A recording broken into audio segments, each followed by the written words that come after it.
Yep. We are back, Israel. Let me type this in the chat real quick for all of my people. We should play the brother song. This for my peep. This for my peep. This for Yeah. my peep. This for my peep. Whoop. This for my peep. You hear? Oh, they show is.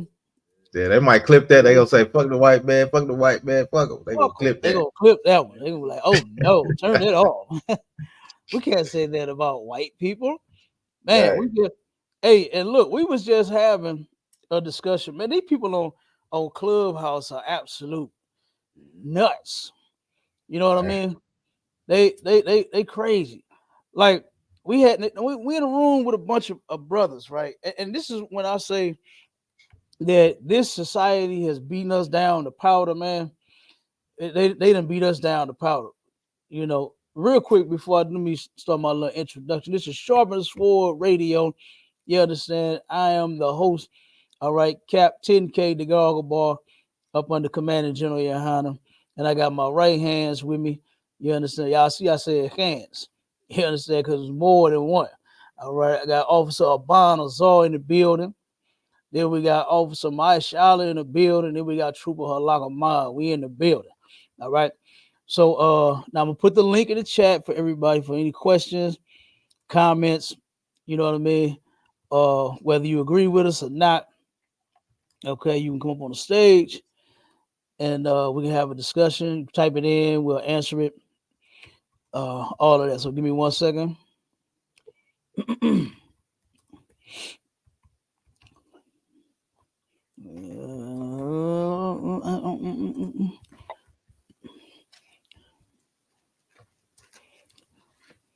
Man, the sisters at Dollar Tree trying to rob people this morning.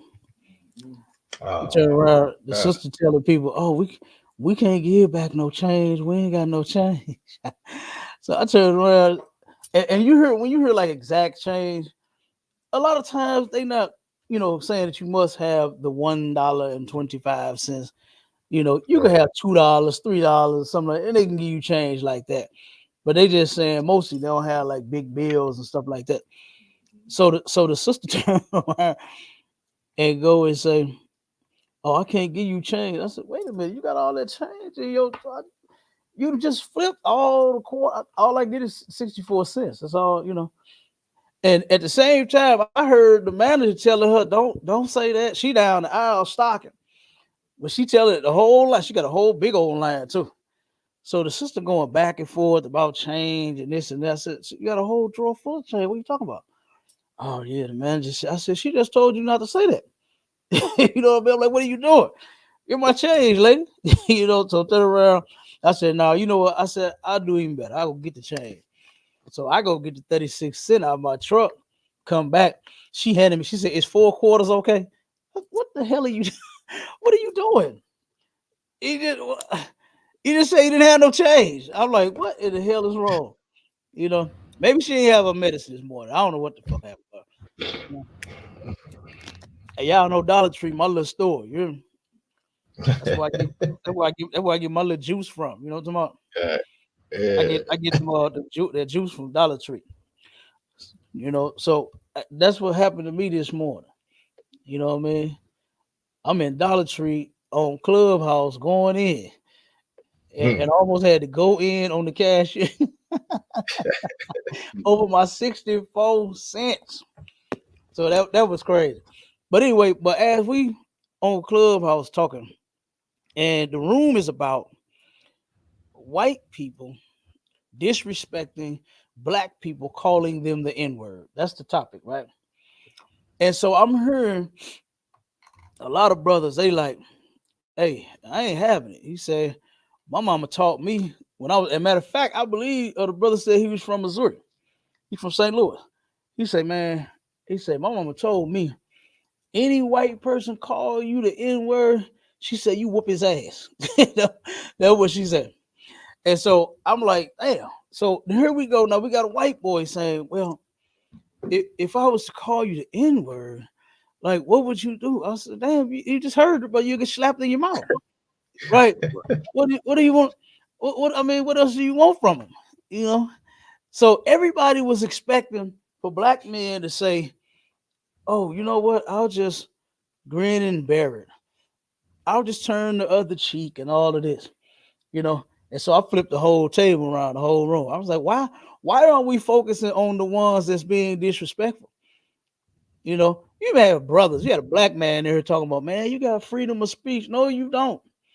You understand? Nah, Just because you got freedom of speech, you can't go around and just disrespect somebody just because you got freedom of speech. You know, right. you can't do that. That's not part of freedom of speech, dude. You know, I said, and then plus I said, why aren't we focusing on the ones that's doing the disrespect? Why it always got to get turned around on the black man, the one to make him the criminal instead of the one that started the whole shit, instead of that white man. And I'm gonna give you an example. At one of my contracts, right? Turn around and it was a brother and a white boy, right? Got into it. I read the whole report and everything. It disgusted me, made me sick. You understand? I wish I was there to help stand with my brother. You understand? To defend him because nobody did. Nobody was on his brother's side. Turn around and now when I got there, everybody talking about it. Everybody quiet. Everybody, you know what I'm saying? Because it was a whole big old thing right before I got there. So the brother, he's standing at his station, right? He's standing there working, doing his thing, doing his job, right? White boy come up to him, smacks his coffee off of his station, and said, "Fuck you gonna do about it?" That's what he Ah, said man, ain't to him. no way. Ain't That's no what way. he said. So the brother, like, hold on, dog, I'll beat your motherfucking ass. Fuck wrong with you? You know what I'm saying? Yeah. So then guess who everybody jumped on? You know what it kind of reminded me of? It kind of reminded me of that scene with on Color Purple when what's her name? Oprah. What was the name of in the movie?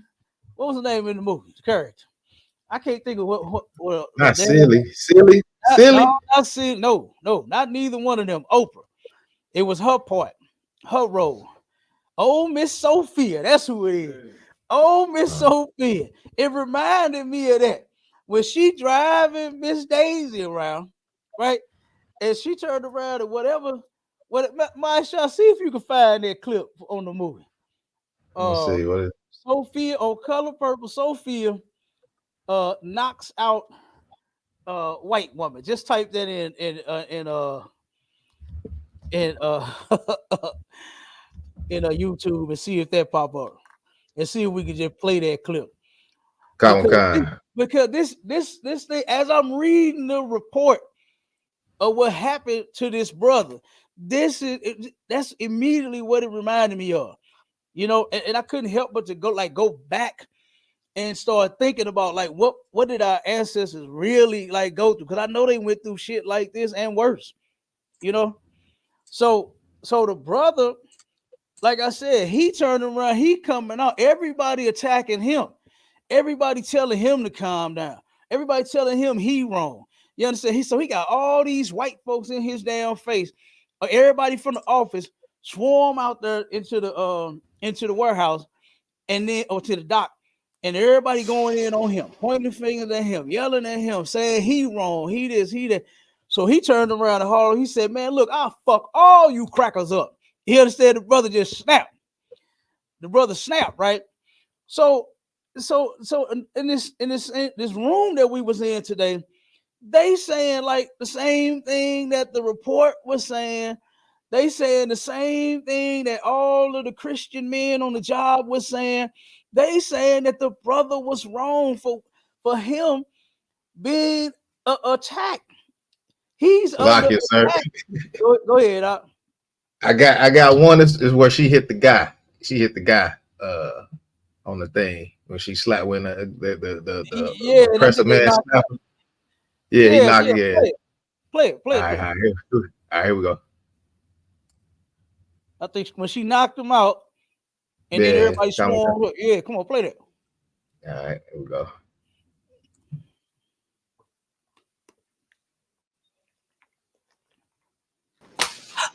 We're gonna play this and then we're gonna get on topic. Really? I said, hell. Rewind it a little bit to where why she said what she said. No, Miss Sophia, no!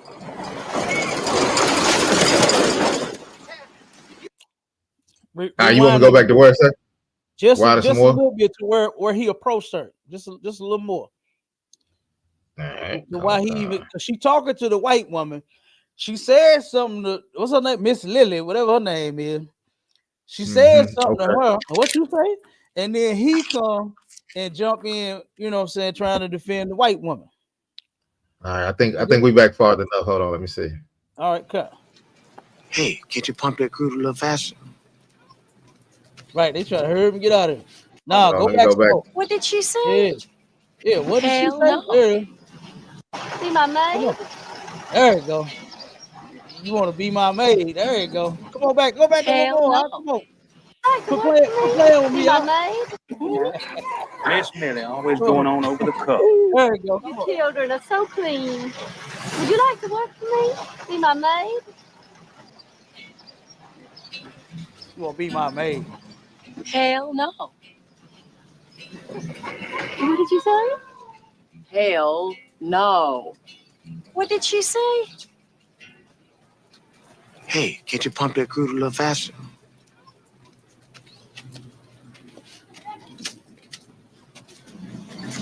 Gail, what did you say to Miss Millie? I said, hell.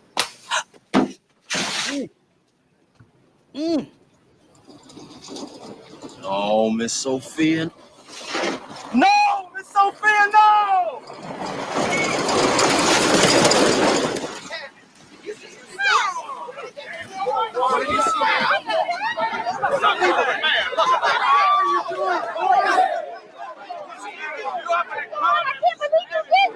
Get my children out of here!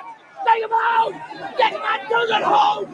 Get my children out of here! You black slut! Who do you think you are? Leave me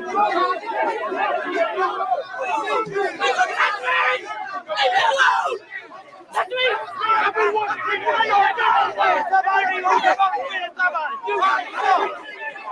Who do you think you are, you fat nigga? God! Thank God! Help me! Help me!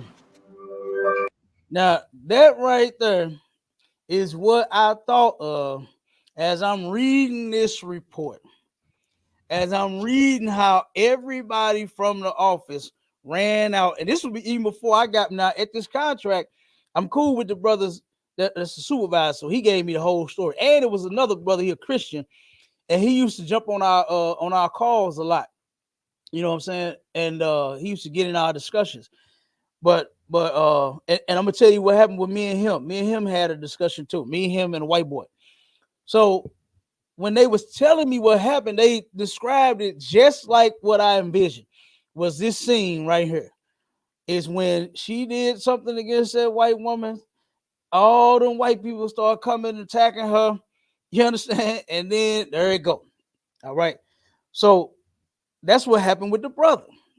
Everybody come out attacking him. The whole white office come out telling him he wrong and he this, he this. When the white boy was the one in the wrong. You can't just do that. You can't just go up to somebody's station and knock their stuff off and then tell them what the fuck you gonna do about it. That's a threat. That's a whole threat. Now, let me tell you what the Christian, now this is what was happening in the room. All the Christian men was talking, oh man, just let it, roll off your back, man. Just don't even worry about it. Don't even feed off into it. Don't even, some stuff you just got to ignore and all this. I said, why is it that we always got to be the bitches? It's always the black man got to be the bitch. Just let it roll. Just don't say nothing. It's just a word. You know what I'm saying? That's what brothers were saying in this room. It's just a word. It's just a word. You understand? When you saw what they were saying to her, you fat nigga, that ain't just no words. You understand? Them ain't just words. Them fighting words. Ain't that what they used to say back in the hood?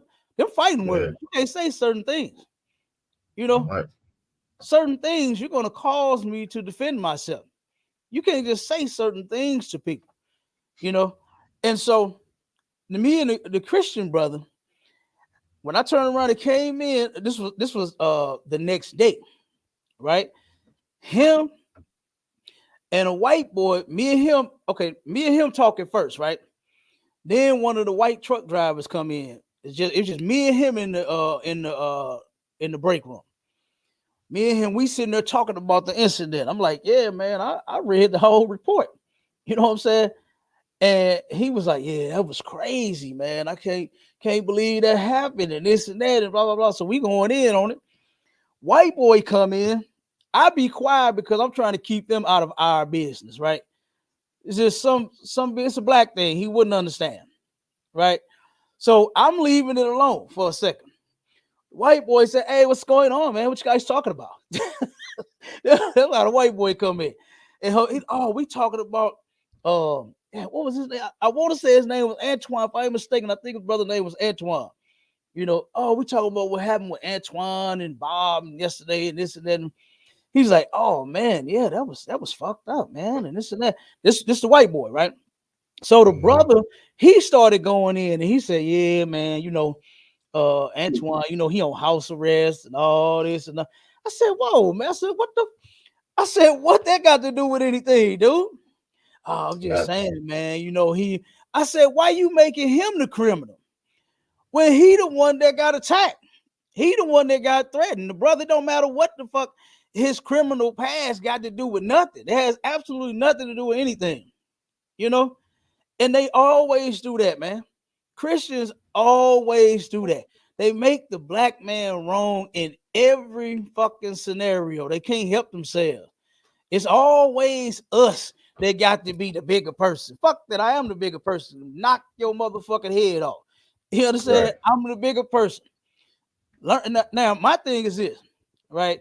Now, everything doesn't, you know what I'm saying, have to result in, you know, you actually, you know, defending yourself physically, right? Or drawing weapons and nothing like that. You know, sometimes you could say something and defend yourself, and that'll turn around and end it, right? So it just depends on what type of situation you in, you know, and what type of measure you use for, you know, whatever situation. Like, for instance, just because you license to carry don't mean that you can shoot just for every single thing, you know. It don't mean that.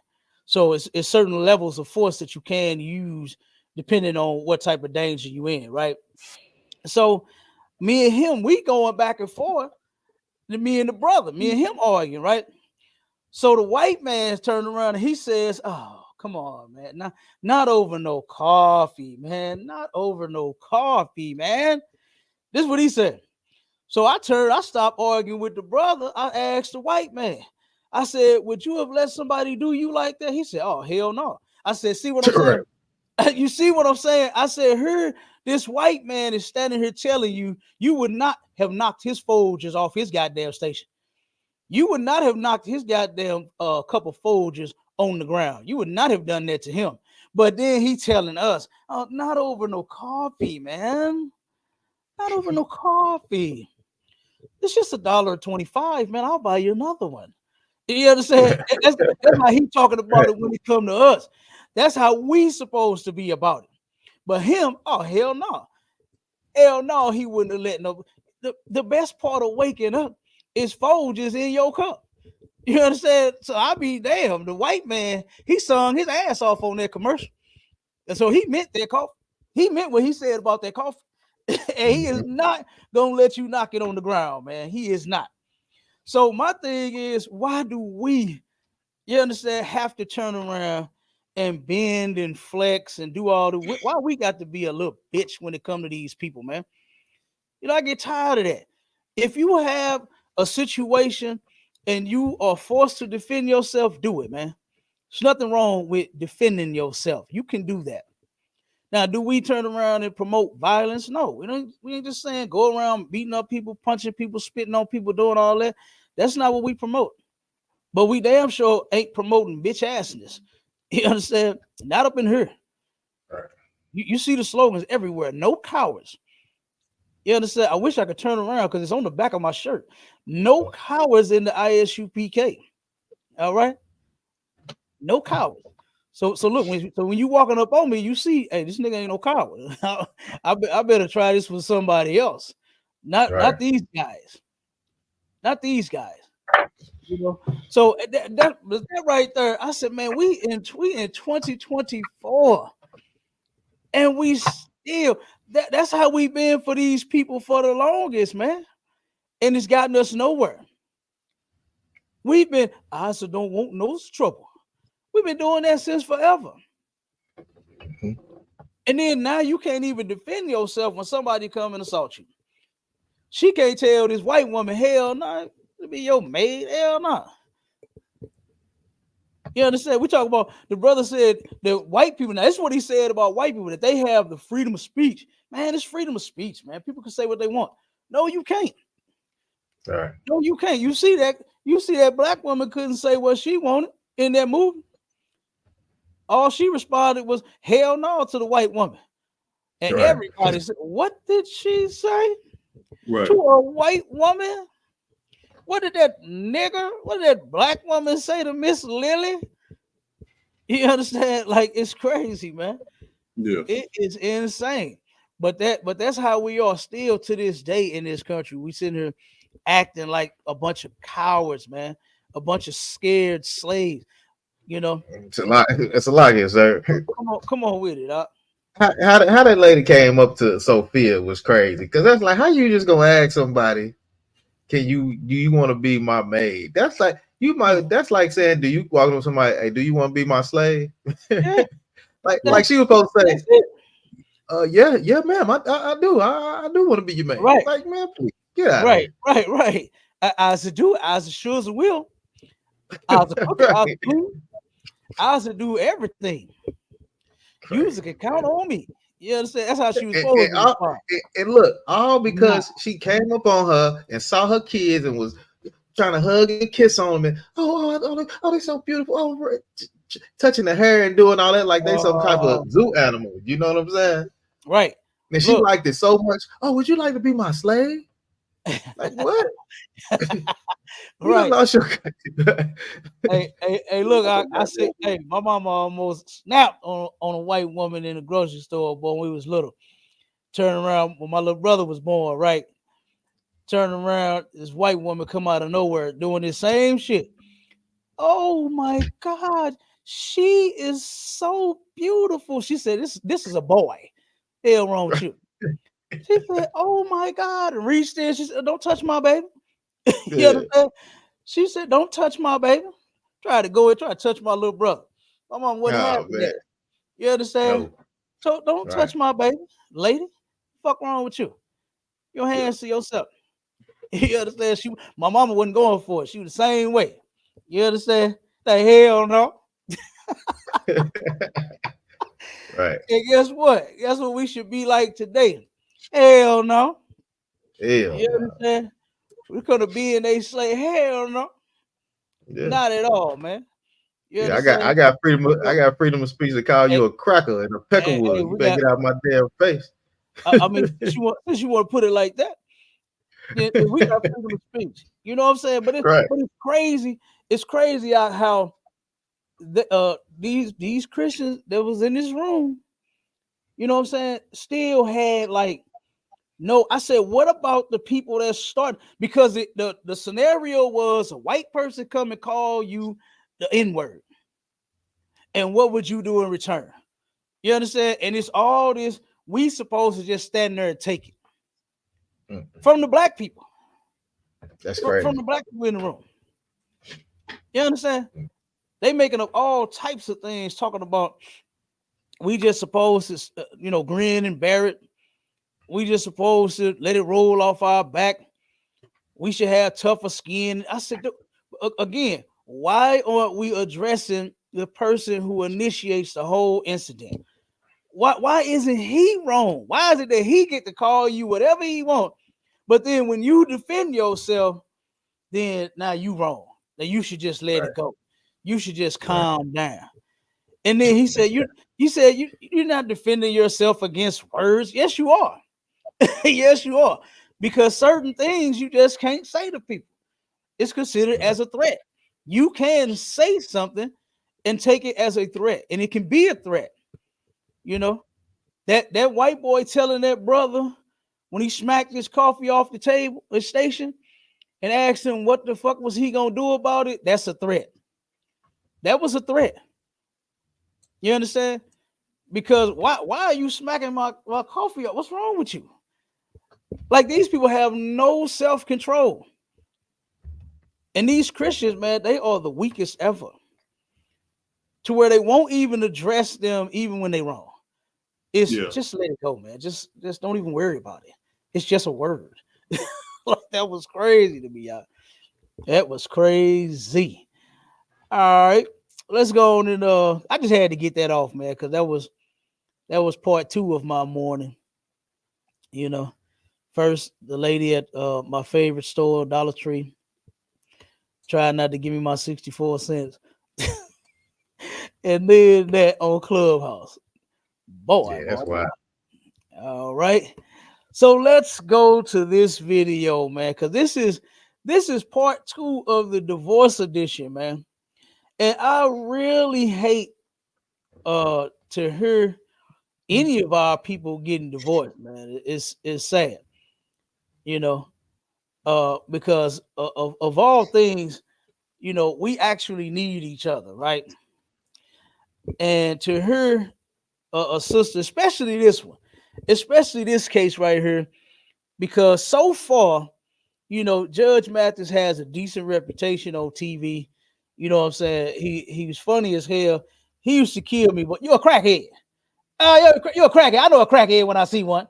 You know what I'm saying? That shit was funny as hell. But he turned around and he always talked about that lovely, lovely wife of his, Linda. Oh, she was just the greatest in the world, and this and that. Oh my God. And then to hear that this woman is filing for divorce, and then to turn around and they after 39 years, not just filing for divorce, like they just got married and she can't take it. After 39 years long, she's sitting here embarrassing and humiliating this man and herself and her family, about to destroy everything and everybody, you know. And but here is Judge Mathis's response. TMZ caught him. You know, they caught him slipping. You understand? Oh, they caught my man slipping.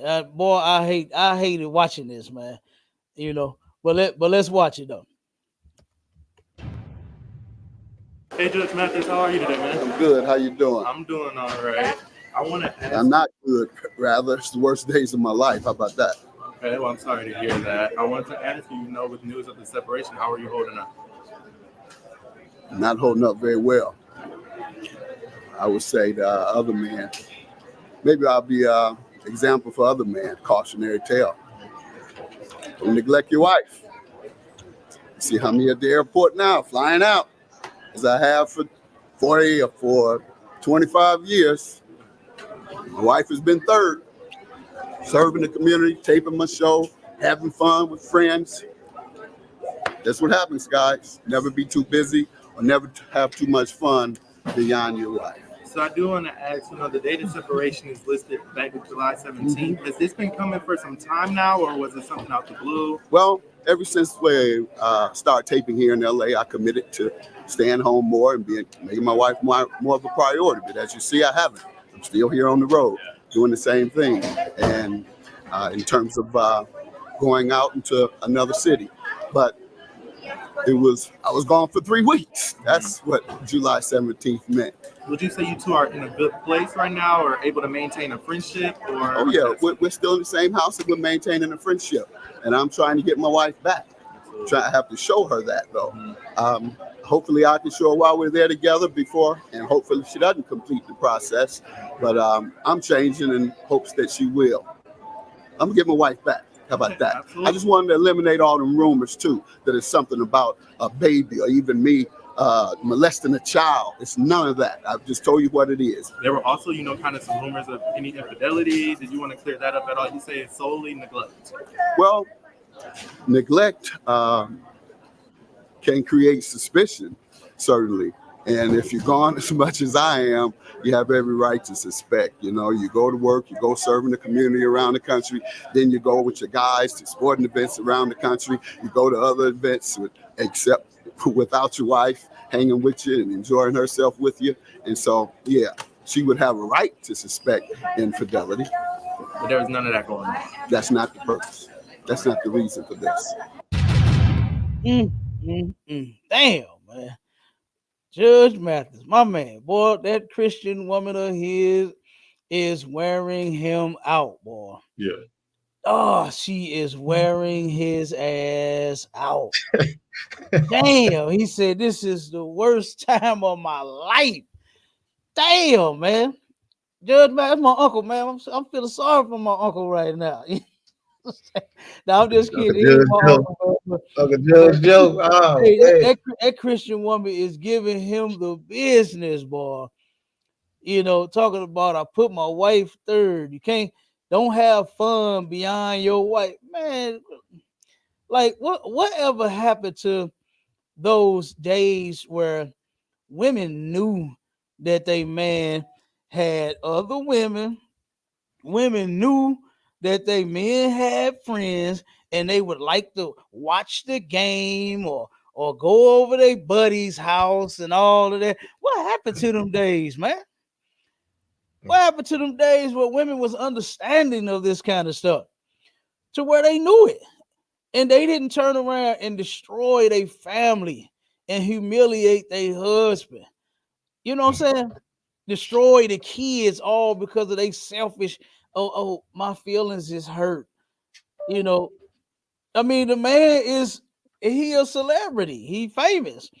He got a TV show. He's in and out of town. He gets called to different things. I'm sure they say, hey, Judge Mathis, we want to have you at this event. We're going to pay you this much money. I was reading an article, sidebar real quick. I was reading an article where Alicia Keys turned down a $9 million event for 9 minutes. They wanted her to perform, do something for 9 minutes long for $9 million, and she turned it down because she was spending time with her husband. Fuck all that, baby. We finna go get this money. Or you go get it and come back. Shit, it ain't number 9 minutes. Book your flight, go fly to her, go perform for 9 minutes, and then come back to me. I'll be waiting, baby. Go get that 9 mil. I ain't tripping.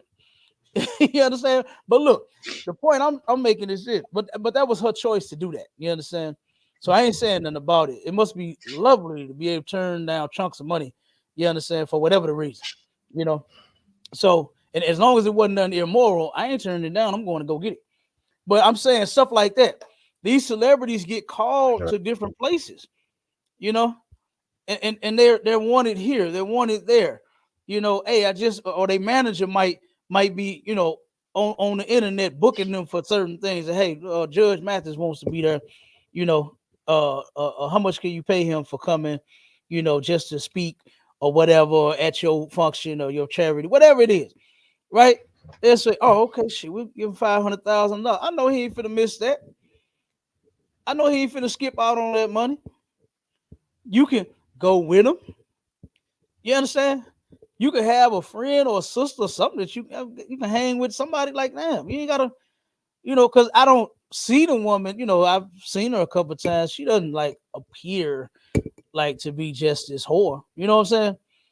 So I mean, damn, like you ain't got no family that you can hang out with while he, you know, doing what he doing, and then y'all come back together, and then y'all fly out of town. Like, what's wrong with this lady, man? It's a lot get cap. And one second, Warren, and then a whole 39 years of he been doing this. The majority of y'all marriage, y'all was together 39 years, and then he been on TV for over 25. You know, and then he just got they canceled his show, and then he started his own production company, I believe. So now the responsibility is even greater. And that Christian, she wearing him out, boy. That all of that he just said was what she said to him. She's sitting there weren't going in on his ass, boy. That Christian woman going in on Judge Mathis. You neglected me. He ain't neglected. He been taking care of your ass for 39 years. That's what he been doing. He ain't neglected you. And then y'all doing pretty good. Living in a mansion. You understand? $5 million goddamn home. I'm sure they wear nice clothes and she designer. I'm sure she got bags and shoes to match her bond. What you think? Yeah, she got bags and shoes and red bottoms and blue bottoms and pink bottoms, whatever kind of damn bottoms.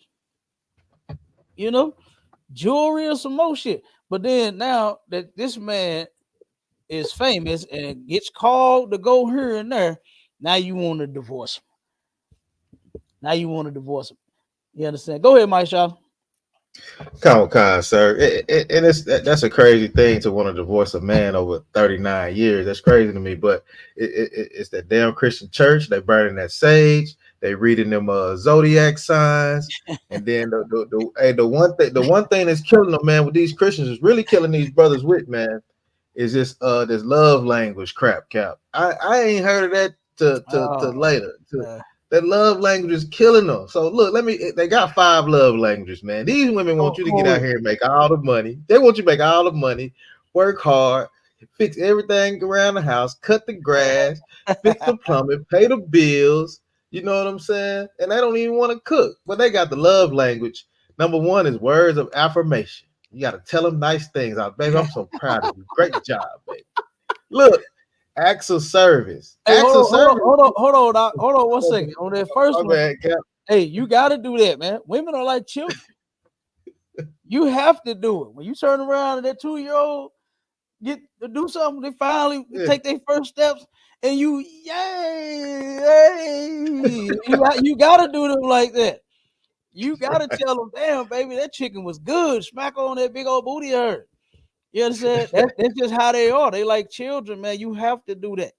You got to tell a woman, good job, baby. You know what I'm saying? You have to do that. You know what I mean? And so, you know, that's one. You got to check that off. Go ahead. Yeah. What's Number 2, acts of service. That means making her burdens ease and stress-free. So whatever she need help with, you need to help her out. She gonna get too stressed. And that's her love language. She don't want to get stressed. So, you know what I'm saying? So do they got any examples in there? Because she needs help with opening pickle jars and mayonnaise. Okay, I got you. That. So she needs if help your partner, taking out the trash. Here's an example. Hold on. Okay, my bad, sir. She needs help with like taking out the trash. You know, most women, and they ain't their thing. You know, man, take the trash out. You know what I'm saying? Sometimes trash get heavy. She need help lifting up boxes and stuff like that. What is it saying that she need help with? All right, 1 second. Example is something that makes sense. Go ahead. Okay, your partner does a chore for you, runs an errand for you, or takes care of something without having to be asked. Something without having to be asked. Yeah. So it's not to me. You, so it's a mind thing. Yeah, right. To me, that's what I'm thinking. Well, I shouldn't have to tell you to do that. You know, you hear that all the time. I shouldn't have to tell you to do that. You should just do it. Yeah. Okay. Yeah. See, that's great. Because look, Avant sang this shit in a song. I can read your mind, babe. I know what you're thinking. He meant when it came to sex. He's going off your body language. But I don't know that you wanted me to go to the grocery store and and pick up something that, you know, your favorite snack. Goddamn. I didn't know that's what you wanted me to do. You know? Yeah. So, I mean, now sometimes you can just pick up something. It's all right. Just grab something for the lady. Ain't nothing wrong with that. But, you know, it shouldn't be something to where if it doesn't get done, now you finna start something. You finna create a problem in your relationship behind it. Come on with it. Keep going. Is there some more examples in there? Or you done? Oh, yeah. I got a couple more. Oh, no, there's no more examples on that one. But, okay, go ahead. You know what I'm saying? Love language number 3, receiving gifts. Oh, she have to be showered with gifts. It's what? Say it again. Receiving gifts. Receiving gifts. Receiving gifts. Oh, Lord. Yeah, what woman don't Now, Cap, like a now, gift? these are love languages. This is something Bills that this is how you show them love. You get what I'm saying? Nothing else really matters. This what they saying love is. Yeah, they said this shows me that you love me. Right. Like my All this love language material. is receiving gifts. So you need to constantly buy me stuff. You know what I'm saying? That's my love language. It make me feel like you love me. You get what I'm saying? This is crazy. Hold on. I'm like D-Ray. Love is I paid them likes, bitch. You understand? That's what love is. You understand? Oh, I'm taking care of you. I'm looking out for you. God damn it. That's love. No, I'm just kidding. Go ahead. nah. Cap number 4. Now this Uh-huh. Judge Joe Brown. This is real. This is her love language. Quality time. That was her love language. She didn't give her no quality time. Hey, these women always want your time, boy. You hear me? Especially so can't no other woman have your time. That's usually the main thing. They want to take up all the time, so can't no other woman have the time. You understand? And I really think that Linda Reese is ridiculous for leaving her man. Like, how could you sit here and start getting older? You know what I mean? And then say, you know what? I'm fed up with this. I can't take this. I can't deal with this. I'm out of here. This makes no sense to me. You know, 39 years, you endured this for over 25 years. You know, I'm sure when y'all was in college, didn't they meet in college? They met in college. You ain't got a lot of time to spend all damn week. You got tests to take, you got studying to do. And he was in college to be a lawyer, right? I think so, sir. Yeah, you gotta go through law school to be a judge. Yeah, come on, man. You don't just get to kick it all day and every day. You got to study. Yeah, you got to study. That's more than 4 years of college, Cap. Yeah, and then look, yeah, and then when you become a lawyer, guess what? There's more time. That's more time, especially if you get one of them big cases. You got a big case, you got to study for that too. You got to go into law. You got to figure out how to get your client off of Bob. You can't just be sitting there pound town every day when you got, you know what I'm saying, a high profile case on your hand. You know, go ahead, Bob. Oh, get your mic up. We just read that list of all those good things, right? All things they expect, everything they dreamed of, right? But what about the elephant in the room, Cat? Which is happy. Being happy. Being happy, huh? Happy with if she not happy, if that come across the brain link, the wavelengths in the brain, they're gonna sink the whole ship. You better have a prenup. You better have, man. Your whole life will be disrupted over not being happy. You did everything: pound time, money, bills, gifts. You did all that, Cap. Yeah. Wake up one day, ooh-wee. So if you ain't happy no more, damn, it's time to it's over. Yeah. And look at how wore out Judge Mathis is, man. She wasn't happy. She wasn't happy. That brother looked like she is wearing him out, man. And I have seen it done before. You understand? I got family that's Christians, and they've done their men like this to where they not happy. No. Oh my God. No. We got a sister that turned around, and this was crazy, right? This was on the conference call before we started the podcast and radio shows. The sister turned around. The topic was, we was talking about, you know, who breaks up more than who in a relationship, right? And we turned around, and the sister jumped on, and she said, if I'm not happy, she said, my husband ain't gonna be happy, my kids ain't gonna be happy, ain't nobody gonna be happy. That's what she said. On the line. She's like, give me some tissue. She turned around and said that. And said, ain't nobody gonna be happy. I said, God damn, that's terrible. That's terrible, man, to turn around. Well, and nobody is happy now. All because she's sad. And there's like no way for you to get happy. No, it's no way for you to work this out. No. I'm talking about with the woman. Just claiming that she's unhappy. There's no way that this can be worked out. Like they never think about when they make their man unhappy. Because you know that shit happens, right? I'm pretty sure it was some days to where Judge Mathis, you know what I'm saying, couldn't stand Linda. And she got on his nerves. And he didn't want to hear it. You know what I'm saying? And he would rather just get the hell away from her, I'm sure. But that man, but see, men don't do that. Men deal with whatever the thing is, and we move on. You know what I'm saying? Women be holding on to shit that you done did 10 and 15 years ago. I remember when we first met. Damn, you still remember that? I forgot. What are you talking about? I forgot all about it, man. I forgot what we did yesterday. What did we do yesterday, man? You know what I'm saying?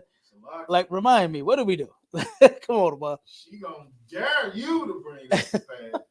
You did. That's a no. That's like you didn't sold your soul to the devil to her. You tell her, you know what I'm saying, on some Christian smack. You bring up the past. We supposed to be moving forward. Nah. That's what she gonna say to you. We supposed to be moving forward. Yeah, you gotta but she bring up the past, boy, like it was yesterday. I saw that all the time, man. I'm telling you. I saw that all the time. I even seen that with my man, one of my favorite couples in my family, which was my grandpa, my mama, and my papa, my grandma, and my grandpa, boy. I saw them argue one time. And that one argument was about how my grandpa had all these other women. You understand? I saw that one argument. This was when I was an adult. I was an adult then, you know. And I turned around and my grandpa, I had never, and this is the honest God truth, I never heard my grandpa mention or say anything about whatever happened in their relationship, you know what I'm saying, with as far as, you know, they problems. I never saw it. Turned around, my grandma, she going in talking about, yeah, all these women and all this and all that I dealt with and all this and this and that. And my grandpa said, she always talking about, he said, you always talking about what I done did to you. He said, but what about the stuff you done did to me? You know? And he left it like that. See, men in most cases turn around and whatever you do, whatever silly thing, whatever argument, whatever, you know, like I said, long as it ain't no cheating, right? Long as the woman ain't being a 304, men can, in most cases can deal with you, right? We'll deal with it, right? You having your day. What they say on they when they on they rag and they in their emotions and they running all over the place and they, you know what I'm saying, they tripping because they on a period or something like that. Whatever excuse they use, men deal with that. But women, like you said, Abon, they can't let it go. They cannot let it go. For some odd reason, when you hurt a woman, it's the end of the world. That's what R. Kelly said. It's when a woman fed up, there ain't nothing you can do about it. Oh yeah, oh yeah, oh yeah. Da da da da da. You gonna be singing that song? That sad song. That's what you gonna be doing. Da, oh, da, da, da, oh yeah. You be bamming that goddamn cup across the fence. Nobody knows the trouble I've seen. You understand? That's what you gonna be doing. You gonna be sad, boy, because when a woman fed up, that is so disgusting, man. You understand? To where we gotta sit here, men gotta deal with. You just gotta deal with it because you a man. Judge Mathis got to deal with being humiliated. Now they making up all this kind of stuff, talking about the man is molesting children. Like, why? He don't even seem like that type of cat, man. He don't even seem like that. I don't, you know, I wouldn't put that on him. Salaki Cap. Go ahead, mighty man. Out of one, and you know the man been putting up money, you know, for I don't know how long for his retirement. Oh, you know, you don't want to hear that divorce, that word divorce. You know what I'm saying? At his age, don't no man want to hear that. You understand? Don't no man get with a woman to break up and want to hear divorce and want to hear all that. That destroys the black community. That makes the black community worse. Now she gonna turn around and leave him to go out here and do what? What is she gonna do now? Who she gonna get with now? You know, like why wouldn't you stay with your husband? You know, this is crazy. Why are you divorcing him? Matter of fact, Trooper, get that first article. I think what does it say? The allegations. Let me see which one the first one.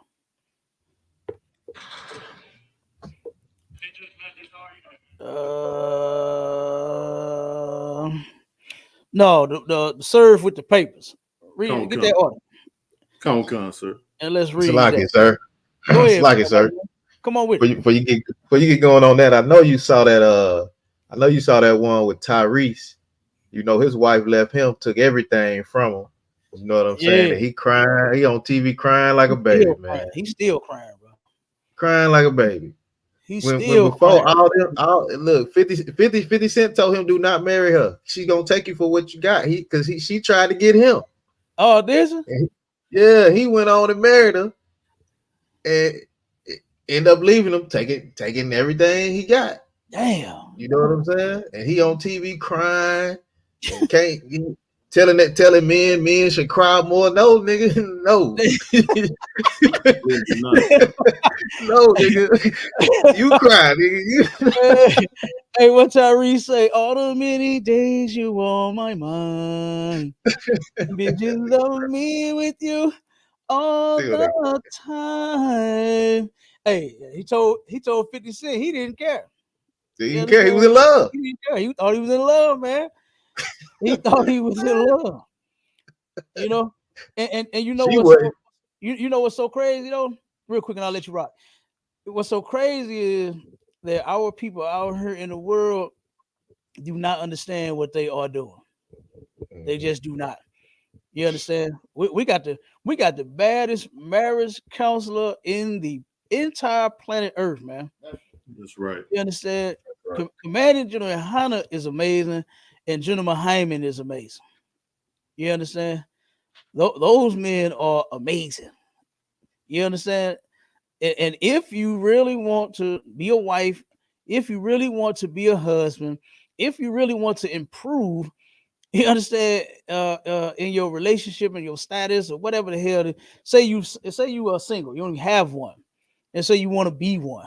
Say you're in a marriage and you want to be better. You understand? These men can absolutely tell you the right things to do. Okay, that's right. If you listen, but a lot of folks just listen to what they feel, right? And that's gonna be in the next video that we play with these Christians, because I gotta bring out these religious people and they points and the things they say, because this is where our problems stem from. It's all of these things that we've heard in these religions. You know, none of this stuff that they teaching is biblical, man.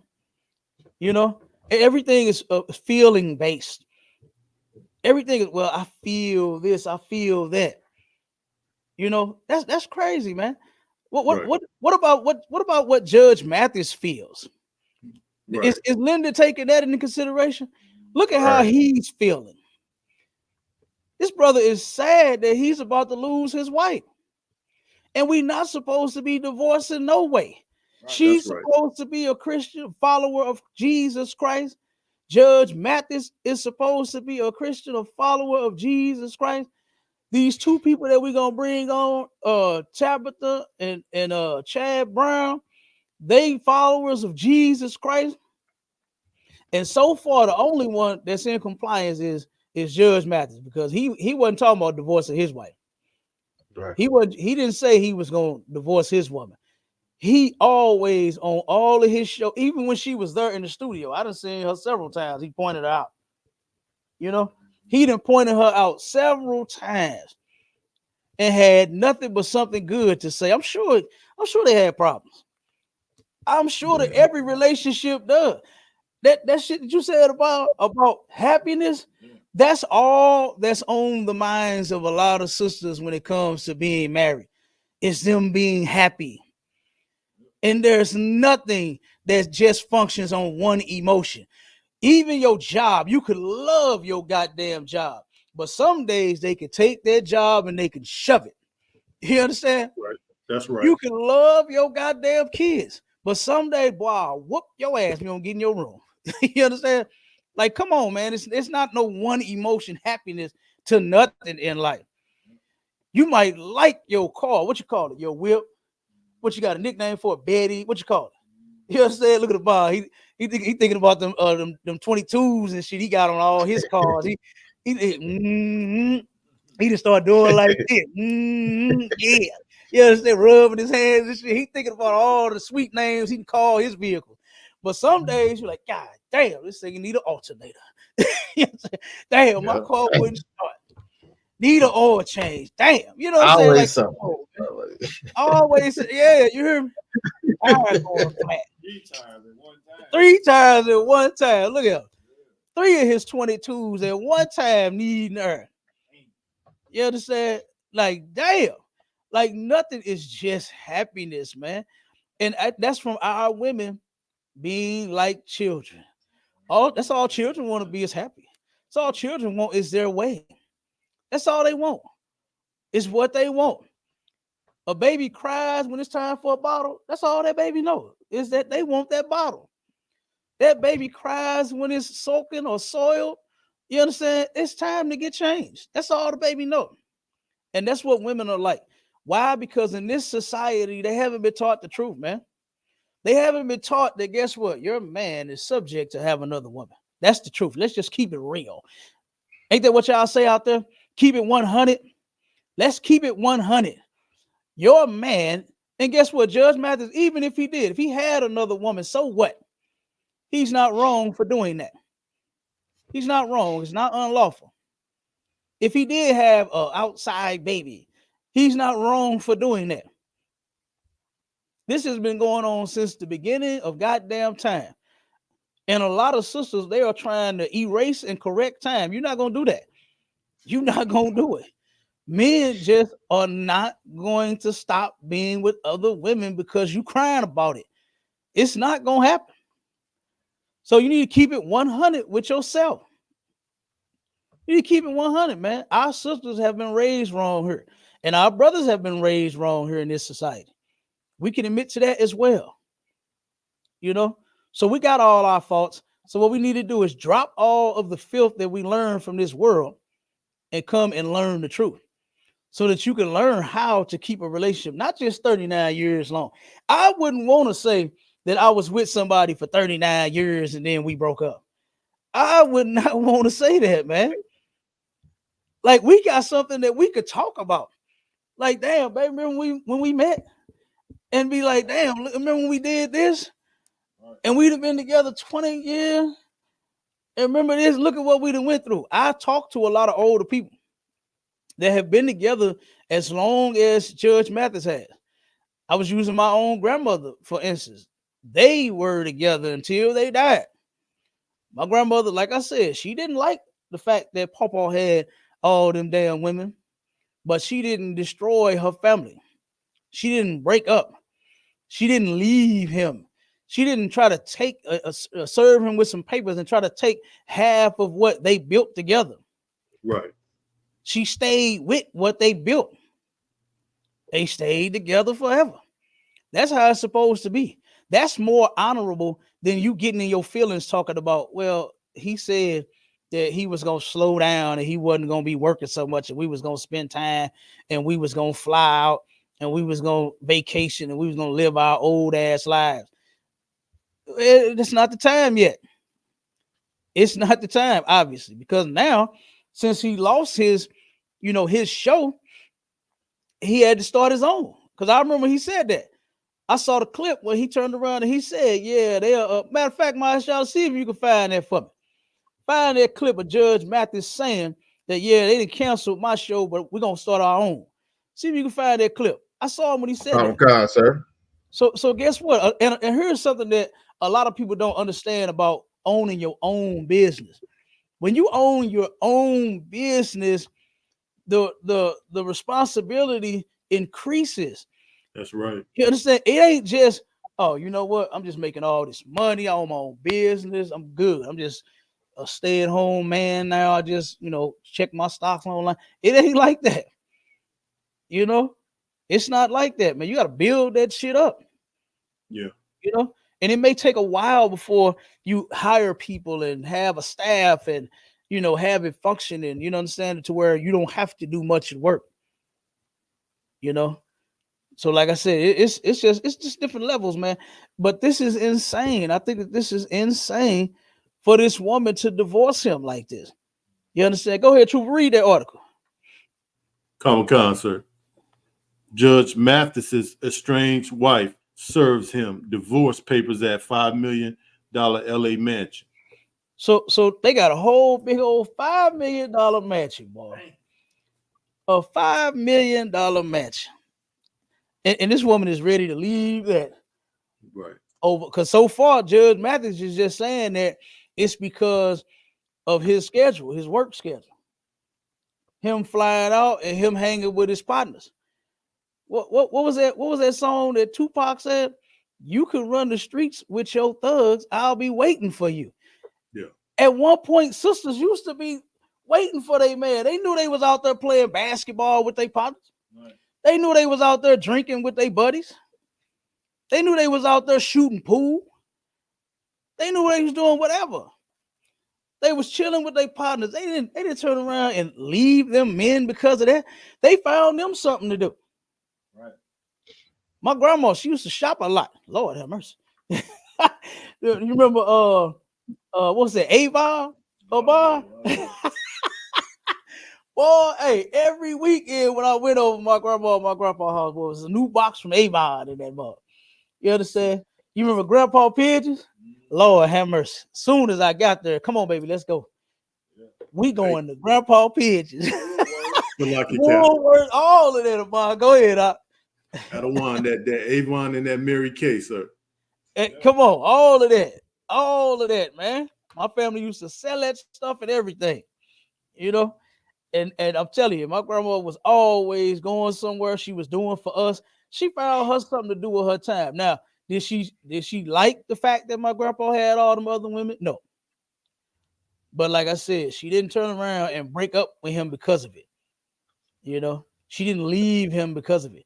They weren't together all of those years, and then she finally said, I'm gone. That's not how that went. All right. Go ahead. I see you got that clip up. Common, sir, you're gonna have to just let me know when you want to stop it. This is like a minute and 53, but that's all right. Go ahead. Go ahead and play. Yeah, he buzzing down some good stuff. Hold on one second. Go ahead. Hey folks, I'm sure by now you know that Warner Brothers is getting out of the Judge Show business, canceling me in People's Court. But the good news is the other studios aren't getting out of the Judge business. And as you can see with this robe still on, something might be happening real soon. And in fact, if it does happen, it's going to be, and it will, with a Black studio this time. Yeah, I'm right. I want to be able to empower Black businessmen and Black studios so that they can hire more Black people and put more Black shows on the air. Because the commitments we've received from corporate America and Hollywood have been rescinded for the most part. One of the studios dismissed all the people of color and hired white males to take their places, reportedly. Others are dropping shows, as you see, when there's this push for African-American images. Nonetheless, I'm happy to be able to announce to you that you're still gonna have me around, perhaps for a Judge Show, perhaps for a Judge Show and a talk show on political issues, or perhaps just a talk show. we'll have to wait and see. This week you'll hear. But I want to thank you more than anything for all the support you have given me and your demonstration of so much love based on the news we've received has shown me how much our love is shared. Indeed, aside from my family and friends, you get all the love I have. Thank you all for your support and stay tuned. Now, look at what this brother is trying to do. Okay? And he is not lying. Because guess what they do on a local level? They do that same thing. They fire all the niggas and hire all of the white people. They do the same thing, man. You understand? So what this brother is trying to do here, that's not going to be something that he could just rest on. They got to build that up. If you're trying to make, employ more black people and have more black shows and make room for that, if he going to do that, he going to have to be out there. He going to have to be out there, man. He ain't going to be able to just sit at home and do it from his computer. Come on with it. It's a medical thing what he's doing, because he's seeing the play on what they doing with him. He's too positive with his platform for uplifting Blacks, Hispanics, and Native Indians. So he using his come up and his struggle and him coming back up from under this scrutiny and all this bull crap they taking them through to bring other brothers in only with them. You know what I'm saying? She should be, you know what I'm saying, having that meal cooked for him whenever he come goddamn home, just for that alone. Yeah, she should. Yeah. She should. Because who was that? This happened on I'm trying to think of where this at. My dad, his partner, right, was a doctor over at what's that over in Belleville, that hospital? I can't think of the name. Memorial Hospital. Yes, he's a doctor over there, right? Him and his wife are both doctors, right? And he was training everybody coming in under him. And he turned around, he called my daddy one day and said, "Man, you ain't gonna believe that these people done fired me and replaced me with the young white boys that I trained." You know what I'm saying? That's how they do it. Judge Mathis just said what happens to us and has been happening to us for a long time. And this is why Commander Junior YAHANNA has said this, that we need to get our own everything, man. We need to have our own everything so that we could depend on us and our businesses, so that we could give brothers and sisters a second chance that got them felonies or whatever, or may have done something wrong and caused themselves to have a strike, on their back. And then say, okay, well, look at her. We got this thing right here. Come on here. So you got the skills. We'll give you a chance. Don't worry about it. That's what we actually need to do, is what Judge Mathis is saying. Let's get out here and let's make our own. Put brothers and sisters on TV. Hire more brothers and sisters. There's a documentary on OWN that I was watching, and it's about some sisters. I think that they got their own real estate business, right? And they doing good. And so far, I ain't seen nothing but brothers and sisters that work for them. So they kind of got the same thing, and I'm sure same idea that Judge Mathis got. And I'm sure that don't just happen from you just opening the doors and saying, what I'm saying, we a real estate business. I'm sure them sisters put in work to get to the point to where they at now, to where they hired all these brothers and sisters. It take work, and here this woman is, all she worried about is just her being happy. Yeah, man. Oh, wait a minute, hold on.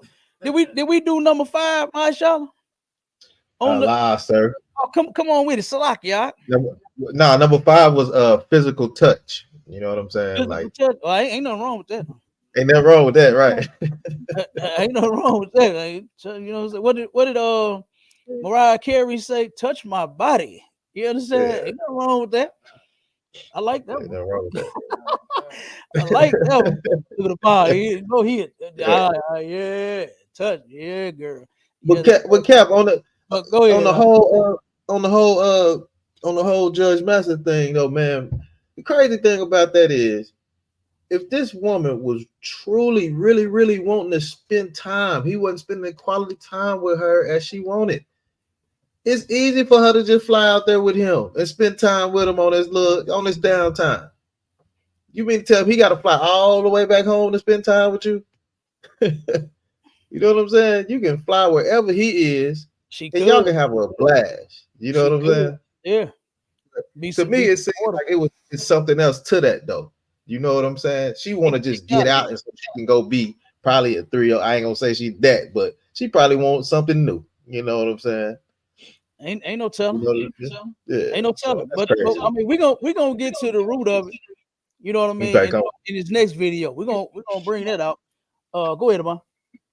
Oh, I just want to say, well, like the officer was saying, it got to be something. Like, it could be something just as simple as she just not. That's not what she wanted to do. She don't want to travel around and help build. She just simply might just don't want to do that. You know, like I done been in a relationship where my whole day consists of making money, and we know what that consisted of back in before. So if my whole day consisted of nonstop making money, drop me out. I'm tired. I'm getting sleepy. I'm buying you eating wherever you want to eat, you smoking wherever you want to smoke on. Oh my God. But it's too time consuming. You don't want to do it. No, it's a problem. Yeah. The thing we arguing about is me going and stopping there and going and stopping there. You don't want to do it. Yeah. But if I'm out there doing it by myself, oh, you got somebody doing it with you. I know you got some girl. Right. You be there with me while I'm doing it. Every man got some girl. You don't want to do that. Uh-huh. Come on, man. And for the record, the brother said this was before the truth. Way before. All right. This was before the truth. Yeah. Okay. That's what it is. Hey, we got a sister on the stage. Shalom, sis. Y'all Shalom. What's going on? Come on with it. That's all right. So just to kind of comment on like her leaving him and saying it's all about the not spending time together. I mean, even with his show being canceled and him building his own, she could find ways to help him build the business. That's another way she could spend time with him and stuff, and that still shows her support for her husband, and in reference to the happiness thing, I mean, everybody wants to be happy, but as we all know, life is not like that. You're not going to be happy 24/7, but also you cannot expect your happiness to be built on just someone else making you happy, because that's not how life is, and that's not fair to that other person either. Absolutely. So a lot of sisters, they don't come with their own happiness. They have a lot of issues. They have a lot of trauma. And this ain't to put the sister down. This is just reality. This is what's going on. They've been through a lot of failed relationships. They've been disappointed by their parents, their mother. They didn't know their father, whatever the case may be. And so a lot of sisters don't even come with self-esteem. They're very low. And so they do when they get in a relationship. They've never been told, how to be in a relationship, how to be in a marriage, and what to even expect. And then they have no help when it comes to having problems, right? Who do they have to go to when they have problems in their relationship? You got people like preachers, right, that take advantage of the woman when they come in there. Right. You know what I'm saying? There's a brother here just a couple of months ago. This is in St. Louis. Him and his wife, he's a truck driver. And she was doing the same thing, complaining about this man constantly being on the road. Your husband drives trucks. He's constantly on the road. She goes to the pastor. The pastor ends up sleeping with the woman, having sex with her, because now she's vulnerable. You understand? She's in her vulnerability, right? And she goes to complain to this pastor, and the pastor took advantage of this man's vulnerability. See, we don't do that in the ISUPK. I ain't taking advantage. I ain't gonna hear no sister calling me talking about, yeah, my husband this or my husband that, and then I'm, oh yeah, let me come pray. Come on over and I'll pray for you, sis. Let me come over there. Is your husband at work? Let me come over there and I'll pray for you. You understand? That ain't how that work. We work to keep y'all together. That's the kind of counsel you're gonna get from the ISUPK, is to help fix whatever problem you have, not make matters worse. So of course this man found out. And of course, this man got a lot of thoughts going through his head. And of course, one of those thoughts is pew, pew, pew, pew, to that pastor. You know what I mean? That's one of this man's thoughts now because of what this pastor did, man. How he violated this sister and this brother. So a lot of our people, they don't get told what marriage is. You don't have a lot of older people that's doing like what the Bible says is you're supposed to teach the younger women how to love their husbands. Give me that scripture, trooper. You're supposed to teach the younger women how to love their children. You're supposed to teach this stuff to them. And they not doing it. I have talked to so many sisters that have admitted that their mothers have taught them absolutely nothing. Even when it comes down to them cleaning themselves and when they come on their cycles, I've had so many sisters that said, no, my mom ain't tell me nothing about this day. I just was at school and it happened and I was so embarrassed. You know what I mean? Like, damn, you didn't even prepare this young woman, for womanhood. A lot of sisters are not, being taught much. And like I said, on the same side of that coin, brothers are not being taught anything either. They're not taught, and why? Because the majority of us are raised simply by our mothers and our mothers alone. And you cannot turn around. You can do the best that you can with your children, but this was not meant to be a self thing. Only Black women glory in them raising their children by themselves. You break up the relationship, you understand, and then you brag about being a single mother when there's nothing to brag on. Nothing to brag on. Go ahead, Masha. That's heavy that you say that, really, because even on the movies and when they portray us, and when a man and a woman get into it, a brother or sister get into it, the first thing you hear, well, I can take care of these kids by myself. I don't need this. But then when you look at it on the oppressor side, when the oppressive man walk out on his wife, what she say? Well, how are we gonna raise our kids? What am I gonna do? Right. Like, she begging them to come back and don't leave. But the Black woman like, hey, well, you can go. I can handle this myself. You know what I'm saying? Right.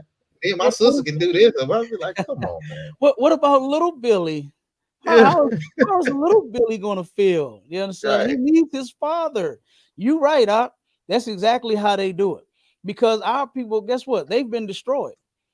White women haven't been destroyed. African women haven't been destroyed. I remember being on Clubhouse in one it was I guess it was a man bashing room, because that's all them sisters was doing, boy. They was going in on the Black man. And then out of nowhere, an African woman spoke up and she said, come on now. We need our husbands. We need our husbands. That's all she kept saying. But here go the sisters talking about, I don't need no man. I can do bad by myself and all this and all. No, how about we do good together? Why I got to be doing bad by yourself? Why can't we do good together? Right. Why I got to be all bad? And here's something that General Muhammad has said, boy, that was ice cold. He turned around and one thing that when Black people have problems, what do they want the problem to do? Sister, answer that question for me.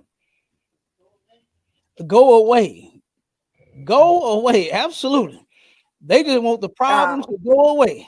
And guess who the biggest problem in their Black woman's house is? It's that damn man. Because he ain't doing what she want him to do, and whatever the hell the case may be. He's the problem. So what does that problem have to do now? It has to go away. It has to go away.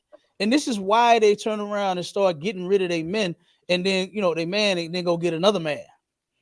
Because, and guess what? They don't understand that relationships come with problems. It takes work. It's in the Bible. It says that. It takes work. And then when you marry a guy like the sister that went and cheated with the pastor, you married a guy that drives trucks that's over, on the road quite a bit.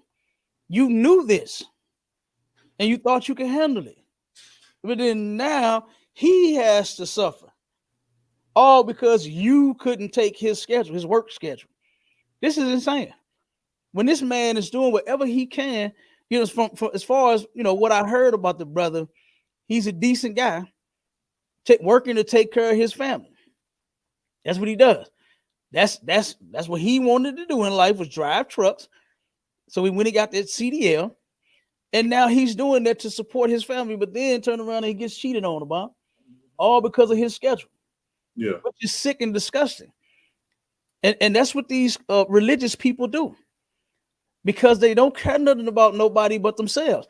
So General Muhammad has said, instead of the problem going away, you can learn how to work through your problems. Boy, that was ice cold to me. I said, God damn, because guess what? At one point, I was a brother that didn't know how to work through problems. I would get rid of whatever I thought was my problem. Whatever my problem was, I had to get rid of it. You understand? Whatever it was. If it was a woman, car, house, whatever the fuck I thought was a problem to me, I got rid of it and got me something new. But then guess what? All I was doing was just stacking up problems, because the new thing that you get is going to be a problem. Yeah. No car. I remember when I came in the truth, and my car, and sis, you can ask your husband about this. This shit funny now. But before we was going, every week before camp for damn near like a whole entire year, Big Red, my other truck that I had, Big Red was breaking down every week right before camp, to where I had to call to get counsel about that. I was like, wait a minute, what the hell is going on? General, why in the hell is this happening? My truck, before I came in the truth, I had no problems out my truck. I'm talking my truck rolled like a dream, while I was everywhere. You understand? I put 300,000 miles on this truck for the truth. So turn around now, it's causing me all kind of problems. I'm like, damn. And this was consistently, this was no lie.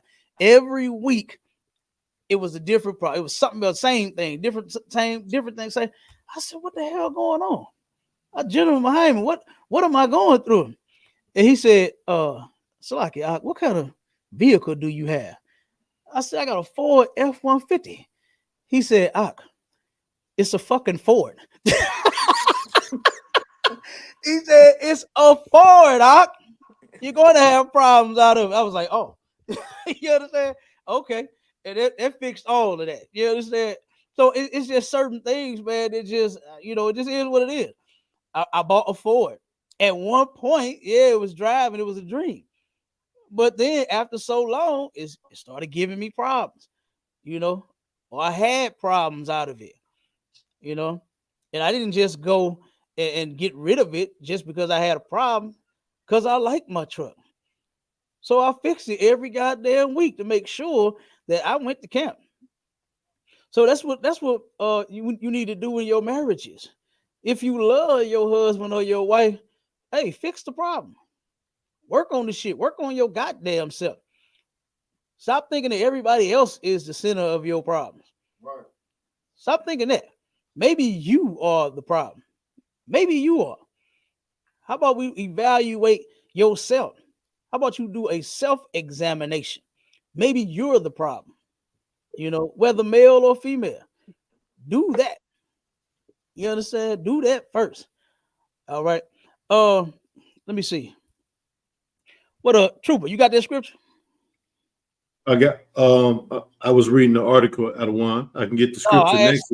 I asked you to get that scripture for me. Con, sir, no sweat. You got it? Con. Come on with it, read it. Con. 1 Corinthians chapter 15 and verse 33. Be not deceived. Evil communications corrupt No, good no, manners. no. That's not what I asked for. The wives, love your husbands. Oh, Salaki Adawan. Yeah. I believe it's what's that, Timothy? One second.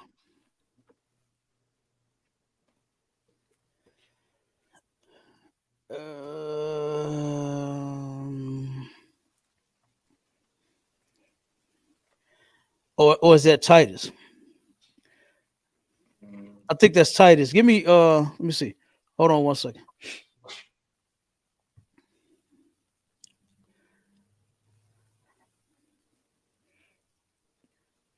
I think that's Titus 3 and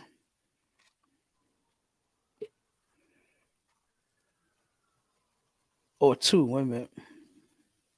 Yeah. Give me Titus 2 and start at 3.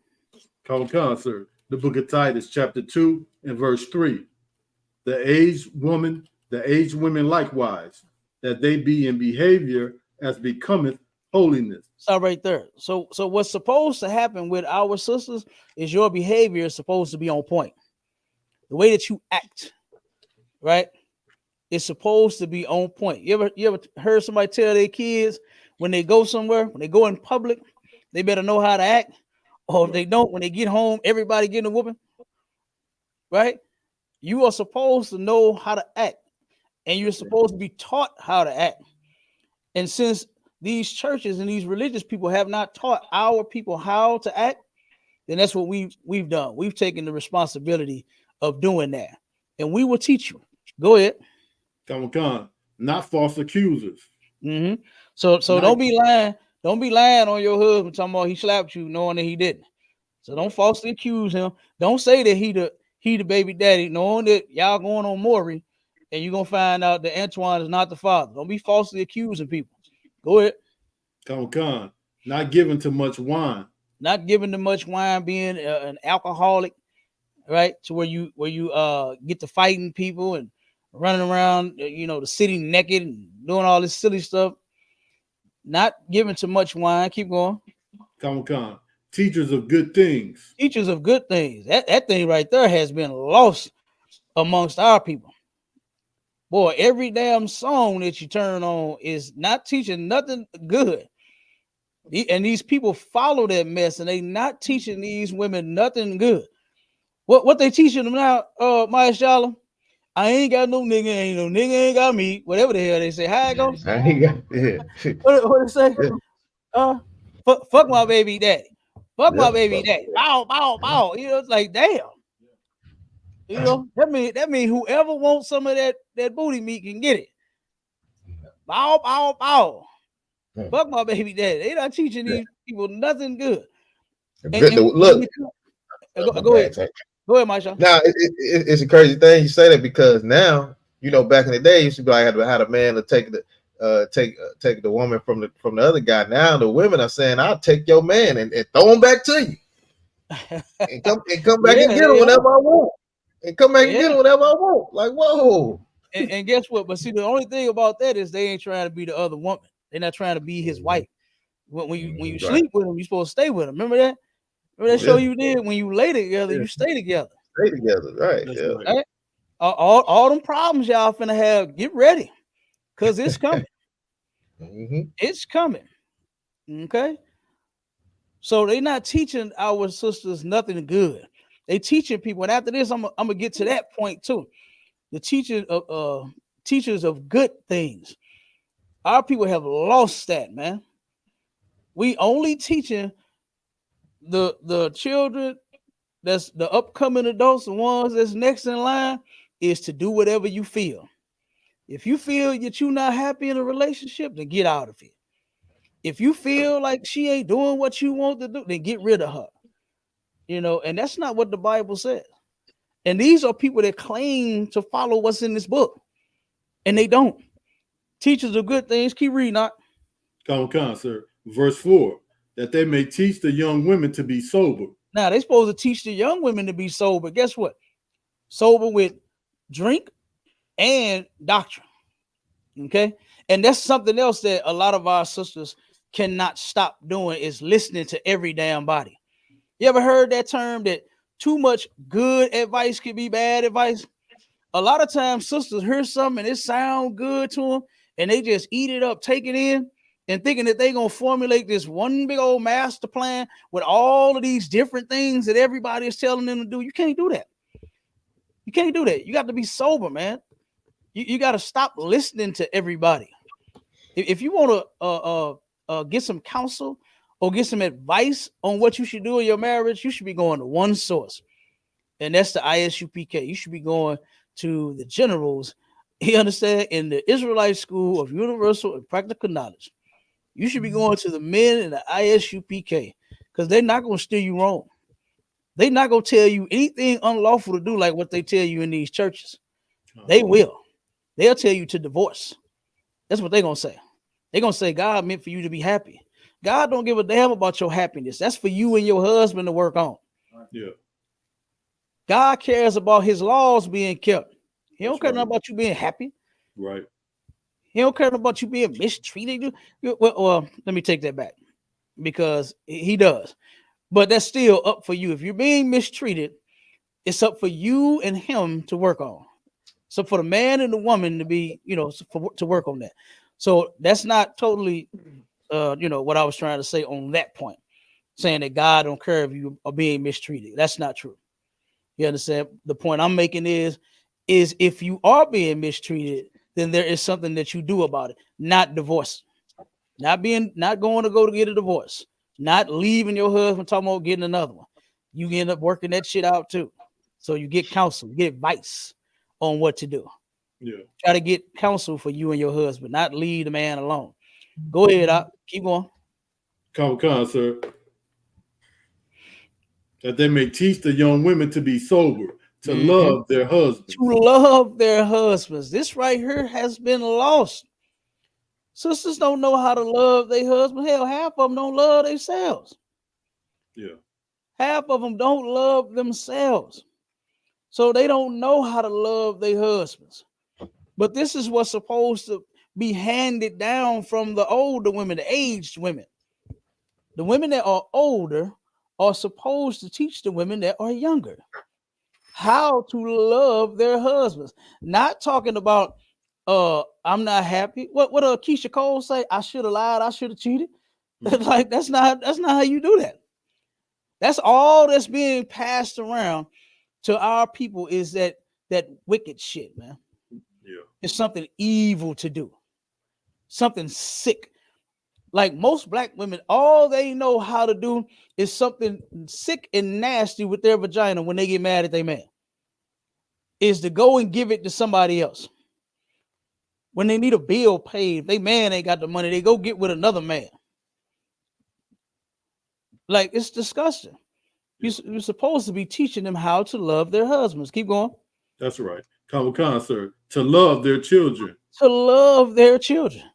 A lot of sisters think buying clothes and shoes and getting your hair cut and buying you stuff for Christmas and buying you stuff for your birthday.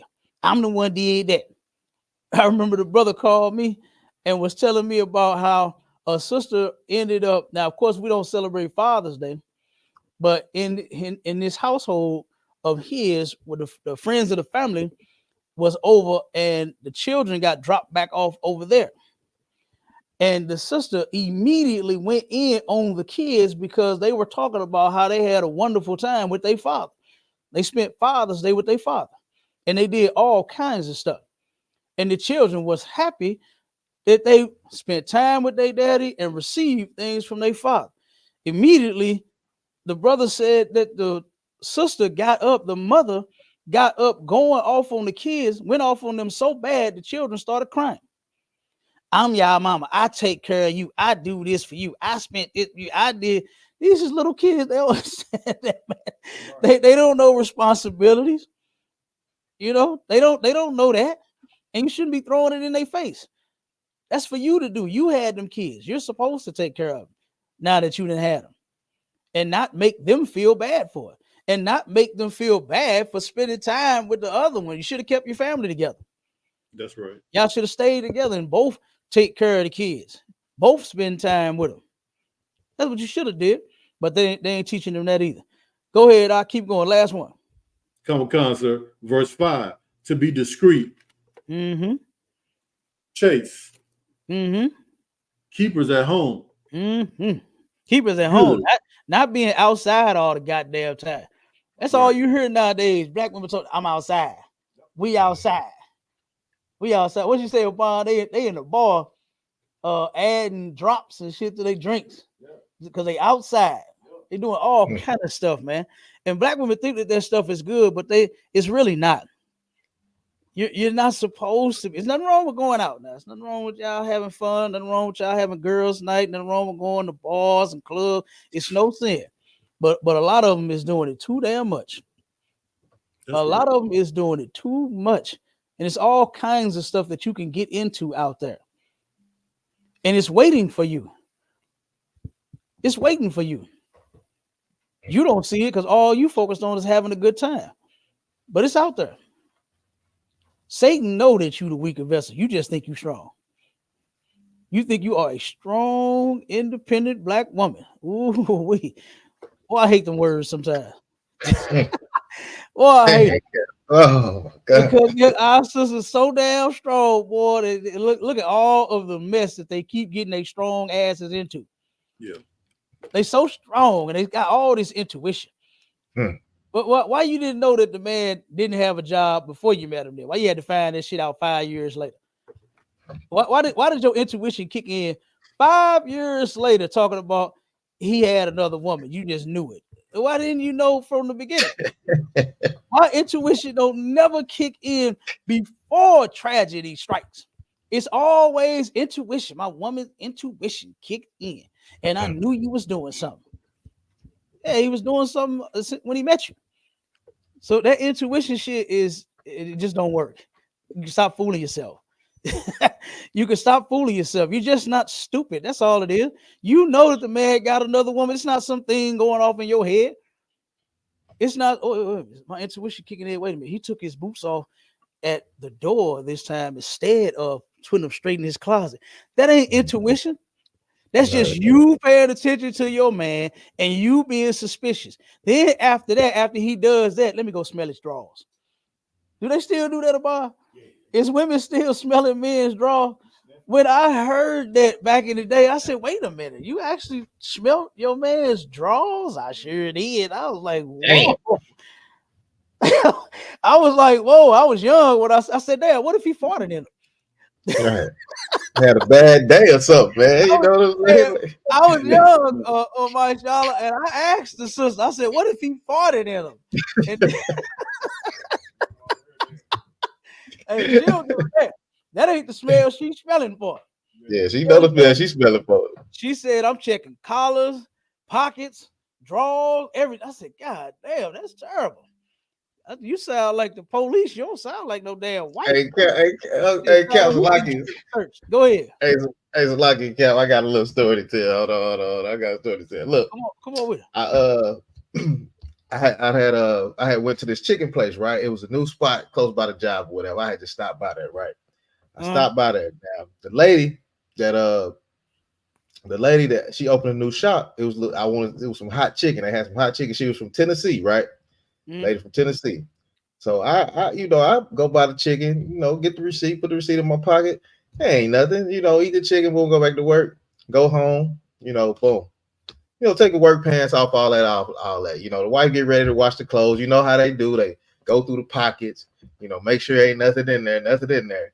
She pulled out the receipt and it say Nashville, Kentucky. So she say, oh, this Negro done been all the way to Nashville, Kentucky. So she mad. I have no reason why. I don't know what's going on. So I'm like, hey, man, you got an attitude. I don't know what's going on with you. I know I ain't did nothing. So she talking about who you go see in Nashville. I'm like, damn. What are you talking about? I'm like, what the hell are you talking about? He pulled out the receipt. I said, you big dummy. I ain't been so damn Nashville. It's a new Nashville chicken place up here. I end up taking her there and she loved that damn chicken, man. Hell no.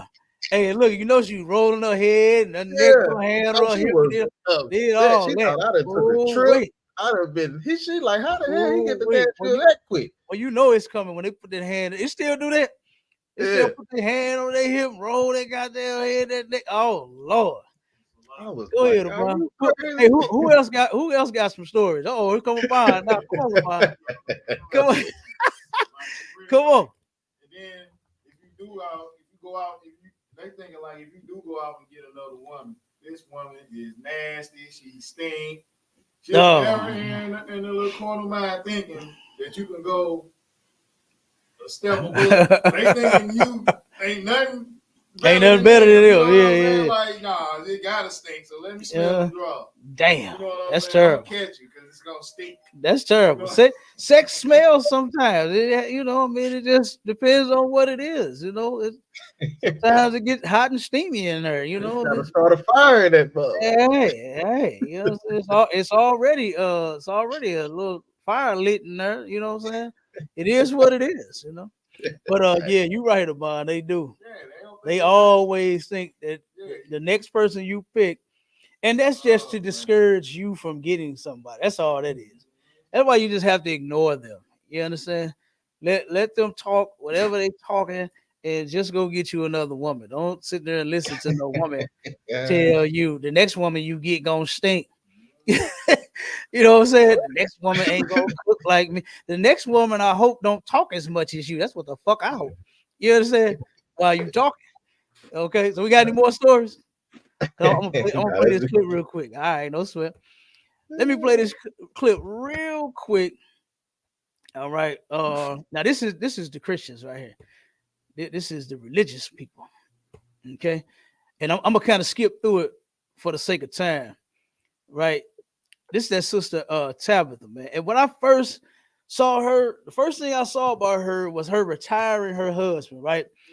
And I had thought that was an amazing thing to do. I said, damn, she done got this brother, retired him. But then as I done came across more and more of her videos, boy, Lord have mercy. I seen another one where she's terrorizing the man, talking about what woman better not be in his inbox, better not be in his DM. Bet not be. Oh, I'm like, oh my God. You know what I mean? But this one right here takes the cake. Okay, so I'm gonna play a little bit, explain a little bit, and I'm gonna play a little bit more, and then we're gonna roll. And then so let me start it. I think Tiff was talking about somebody wanted to know if we have ever considered divorce. Oh. And it was layered, but the topic is divorce. The topic is divorce. I feel like we have answered this before once, but the answer to the question is absolutely. I've never wanted to divorce you. 100%. Tell him again, Blackie. Absolutely. You heard he said, I never wanted to divorce you, but she's standing on it, 10 toes down. You understand? She's standing on business. 100%. I wanted to divorce your ass. Yep, that's how I felt when I thought about it. I was growling in my spirit too, Blackie. The truth is absolutely. I think if anybody has been married longer than, what would you think? If you've been married longer than 6 months, if you was in your first, most depending. Of us, yeah, sometimes right after you get married, you be like, wait, did I make the right decision? Those are some of the hardest. To me, the hardest years is the ones right after the I do. Especially if you're young and you don't know yourself. I think that's what we had, a lot of the issues that we had. But I think when people are seasoned in their life, right, and they have a sense of self and know who they are before they get married, then that first year probably isn't the toughest. I think that's when you're kind of in the honeymoon phase. And then after that phase is over, the reality starts setting in. You're like, oh, wait, I'm a life with this person forever. But I do think everyone has had a moment where they consider like, man, I don't know, man. I don't know now. Maybe I ain't cut out for this. Maybe we ain't supposed to do forever. But absolutely, I think that it's a healthy thought, right? If you recognize it and you're honest about it. I think I had talked to Tip about this before. It was I think Ruby D was the interview that I watched, or it was a quote or something. Her and Ozzy were married, I think like 70 years, over 60 some years. And someone was asking her, like, have y'all ever, was divorce ever a thought? And her response was, absolutely. And the way that it never happened is because neither of us wanted it at the same time. Okay, so let me skip a little bit so we can get to the point real quick. Let me skip on down. So, because here they are portraying as if they're going to give you all of this wonderful advice about your marriage and divorce. It's a healthy thought and all of that. Sin is never a healthy thought. All right. And you don't want to sit and just, contemplate on those thoughts, because you may end up sinning afterward. You understand? You just might go through with that sin. So this is why I say, if you want to go somewhere to get some counsel or some advice, you want to come here. Don't go to these people, because they don't have the answer. And now they finna flip the whole script. Man. Boy, Stay focused, baby. Hey, best thing that could have happened, boy. Honey, divorce be saving lives. Hey, Let me tell listen. you that, okay? Now divorce saves lives. Did you hear? Divorce be saving lives. You understand? This is ridiculous. I wholeheartedly, I believe in it. Some folk get married and they should have only had a date. Mm-hmm. Some folk get married, they should have only had children. Yeah. They was just, y'all was meant to just bring life into the world. Honey, I know people gonna be like, but Tab, you a Christian. I believe in divorce. I believe. She said, Tab, you a Christian. And Oh, she said, wait. Oh, I believe in divorce. So basically what she's saying is, F you, God. Because God said in the Bible not to divorce.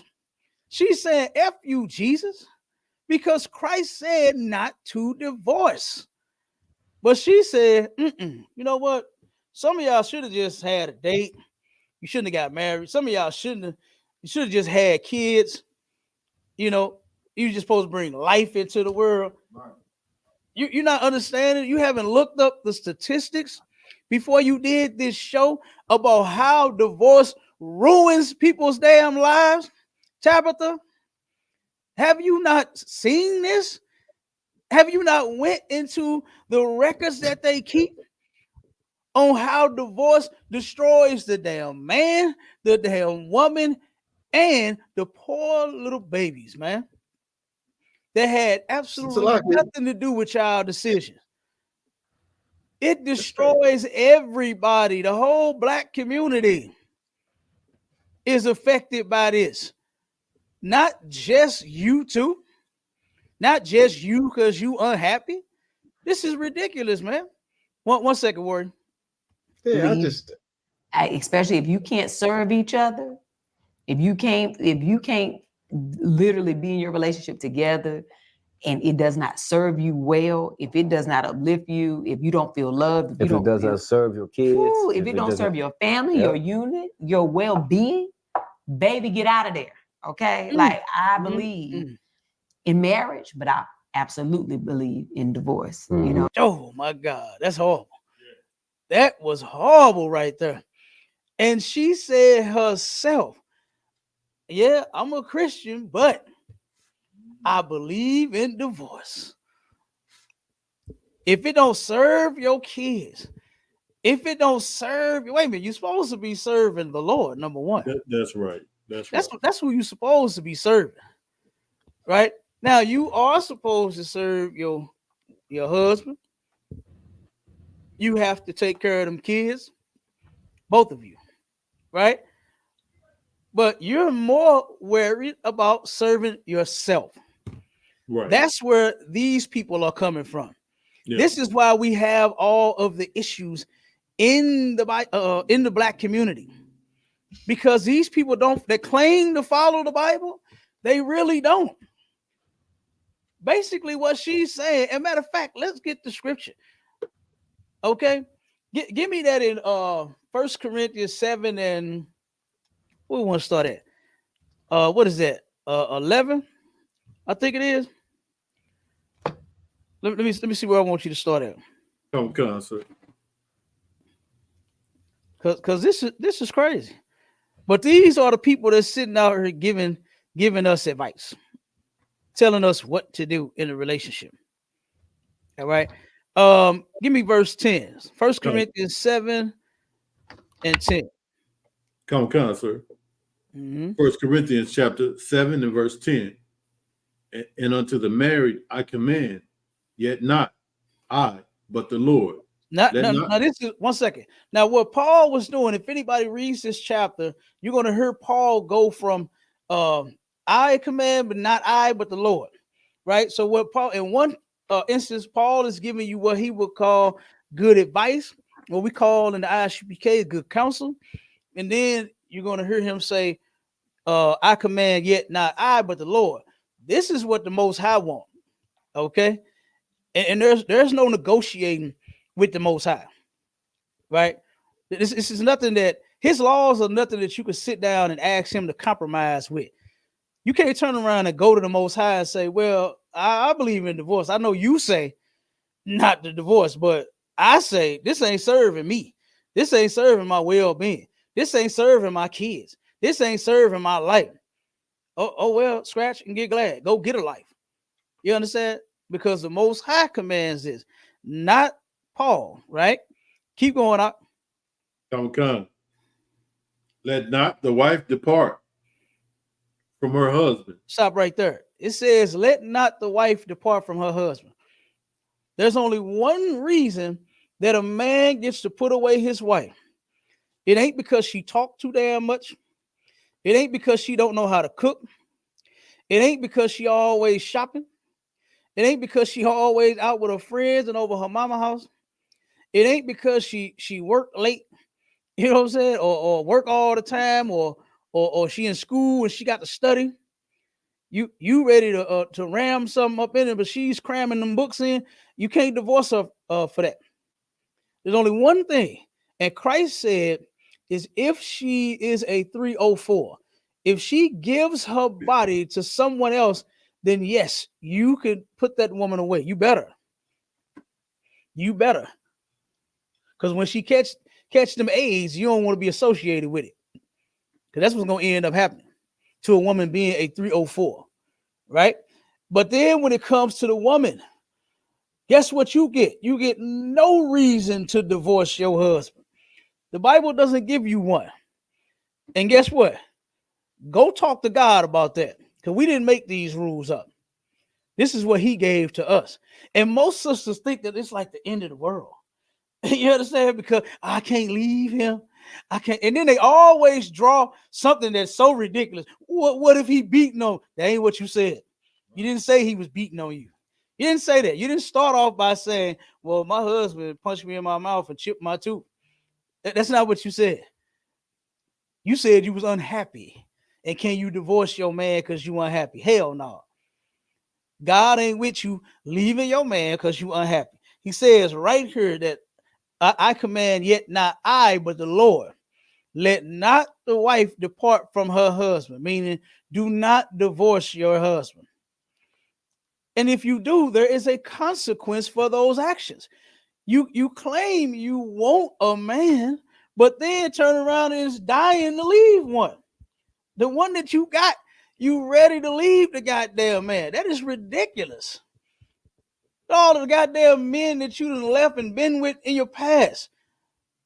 By God, stop it. Why don't you? Why don't you slow down? Why don't you stop switching up? Didn't we just do that show, my Charlotte? Is God okay with women switching men? Kind of, sir. No, he not. This is the consequence of your actions. Marriage is something serious, right? And women, you only get one shot at it. You only get one shot to make this decision. So you should choose wisely. And once you make your choice, you have to deal with it. You have to deal with it. Nobody cares about you crying and your unhappiness and all of this. There's something you can do about it. You can fix it. You can fix it. Anything broken can be fixed. You ain't got to replace it. Because you can't replace your husband. Right? Let's read it. Read verse 11. Come on, sir. Verse 11. But, and if she depart. So if she does divorce her man, keep reading. Let her remain unmarried. Let her remain unmarried. Don't be trying to go find nobody else talking about it's complicated. No, you complicated. That's what's complicated. You're complicating things. Yeah. All because of your silliness and your simplicity. You are complicating things because you don't know no goddamn better. Because you listen to Christians like Tabitha that tell you, see, divorce, I believe in divorce. If it ain't serving you, get out. That's why it's complicated. Right? Be by your goddamn self since you don't know how to act with this man. Since you just so unhappy with this man. If you're going to divorce, go be by yourself. Go be by yourself. Keep going. Come. Or be reconciled to her husband. Or be reconciled to your husband. It's nothing wrong with a separation. It's nothing wrong with you taking a break. It's nothing wrong with you saying, look, you getting on my nerves. You getting on mine too. I'm going over my mama's house. All right, I'll see you when you get back. And nothing wrong with that. Nothing wrong with you taking a break. Sometimes that's what the marriage needs. Sometimes you can need a little space, right? And hopefully, Lord willing, that space will turn around and make you see just how much you need your husband, just how much you love your husband. Sometimes when you get out of the melee, sometimes when you get out of the whirlwind, you understand? Because while you in it, y'all in it. When y'all argue, oh boy, Lord have mercy, y'all argue. And you turn around and you carry it over to the next day, and the next week, and the next month, and the next year. You just can't get over it. You argue. Sometimes when you just get out of the arguing, you just might say, damn, I miss my husband. Damn, I miss my baby. And y'all just might call each other for some pound time. And you just might bring that thing back together. You just might be like, you know what we was arguing over was real petty. Let's let it go. And now you come back, you don't reconcile to your husband, not try to go find you somebody else. You understand? And the last part, it says, and let not the husband put away his wife. Don't divorce the woman. Don't you divorce your husband. You can learn to stay together.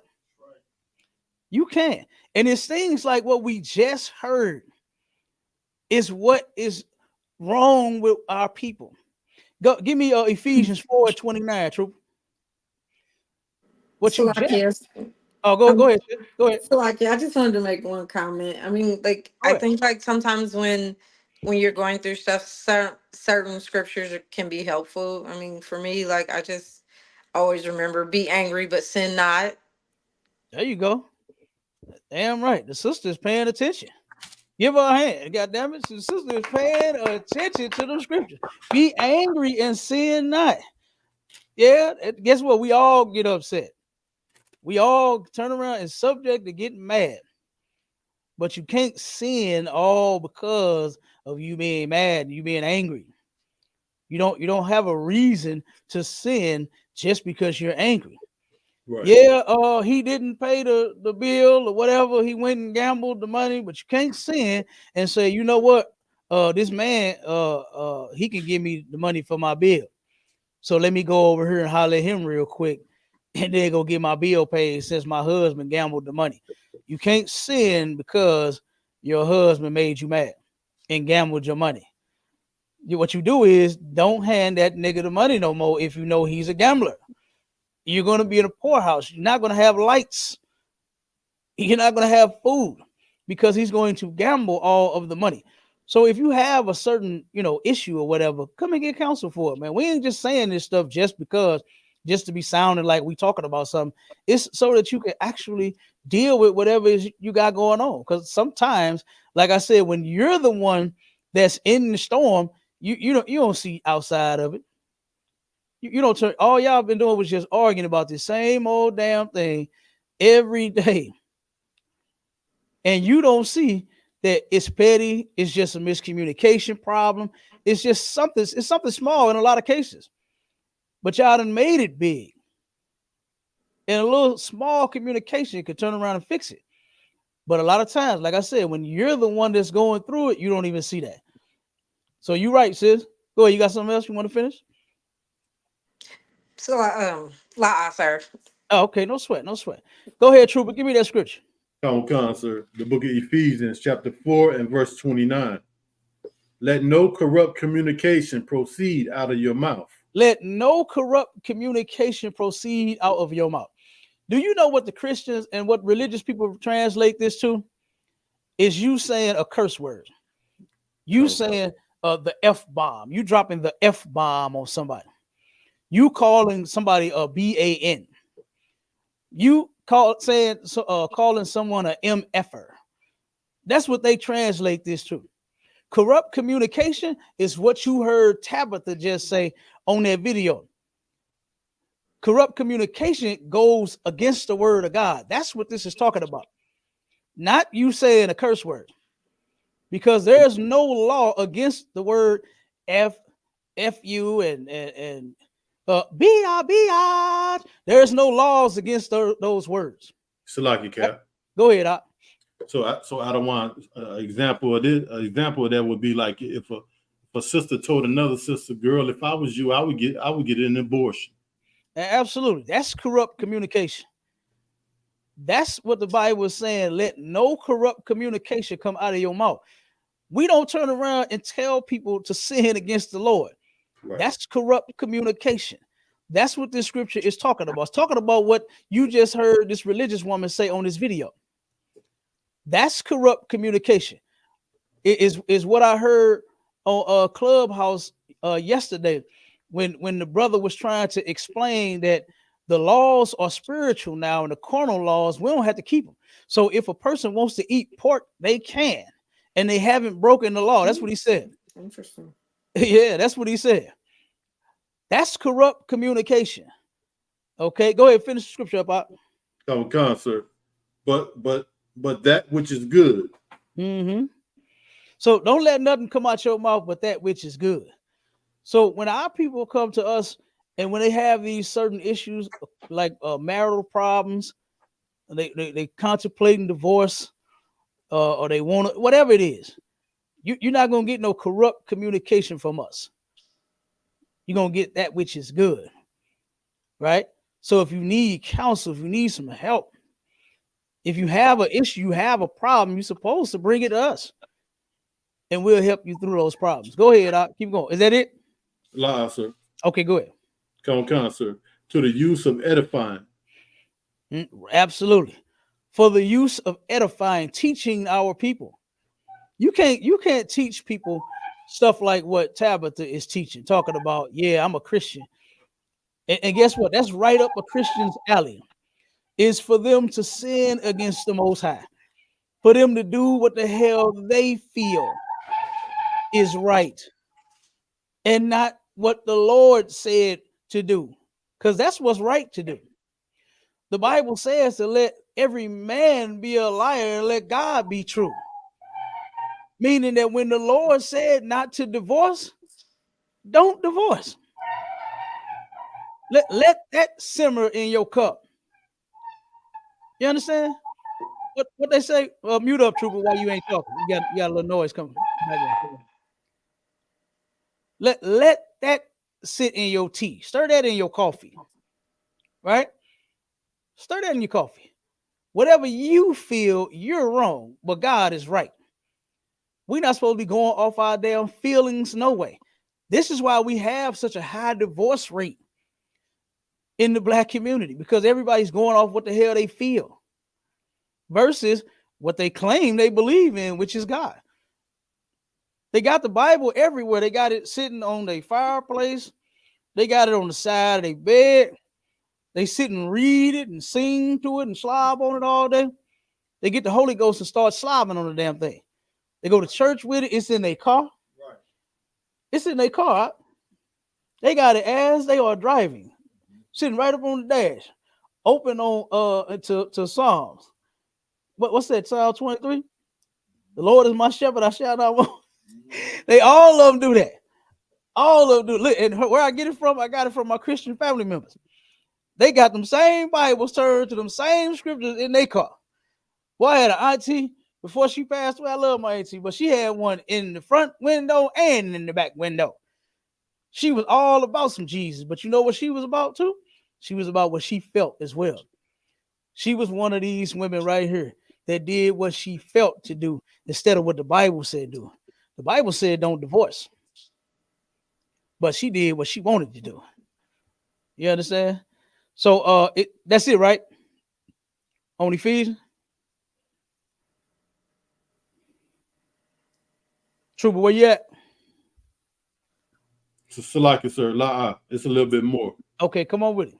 And then we're gonna go to Matthew. But that which is good to the use of edifying, that it may minister grace unto the hearers. Right. So our people are supposed to hear this and have some goddamn hope. You understand? That's what they're supposed to do with what you're teaching them, especially when it comes from the Bible.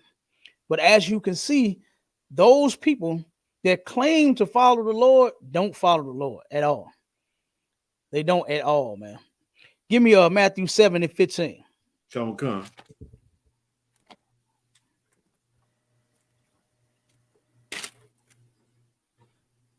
Book of Matthew, chapter 7 and verse 15.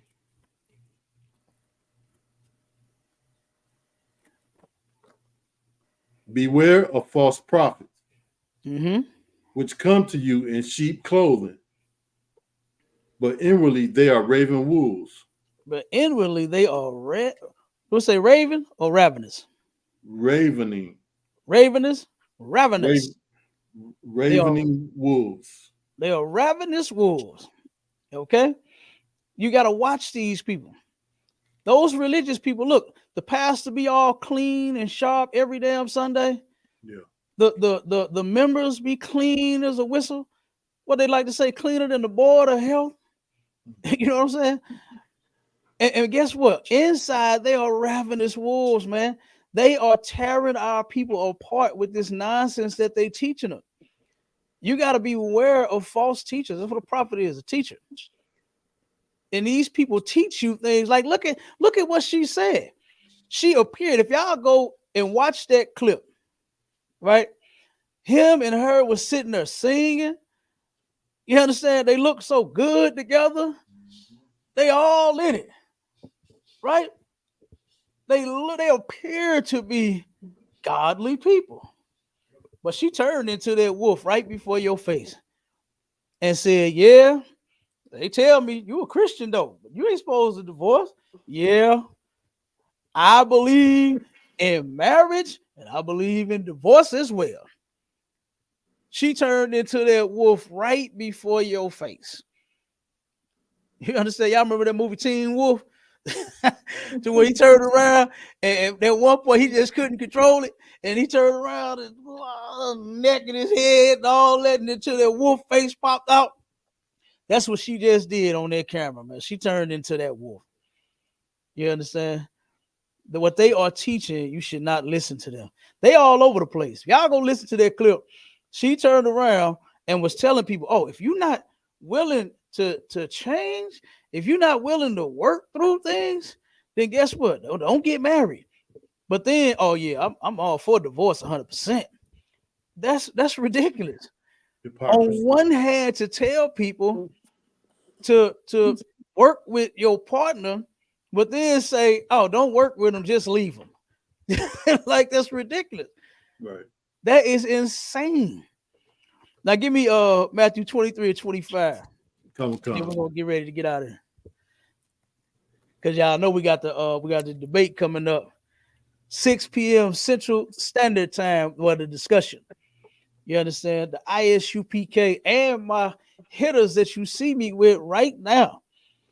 We going in on the Christian Dream Team. We're gonna serve them up their first nightmare. Okay, they want to challenge us on the Bible, in which they are. We're gonna show them that they are no match for the truth. That's right. And the topic is going to be: is the virgin birth biblically? Is the virgin birth a biblically correct teaching? We are going to show what the correct teaching is, because they don't have it. The religious dream team, the Christian dream team, they don't have it. They don't have the truth. They have dogma. They have lies. They have magic and mumbo jumbo. But we are going to teach the truth.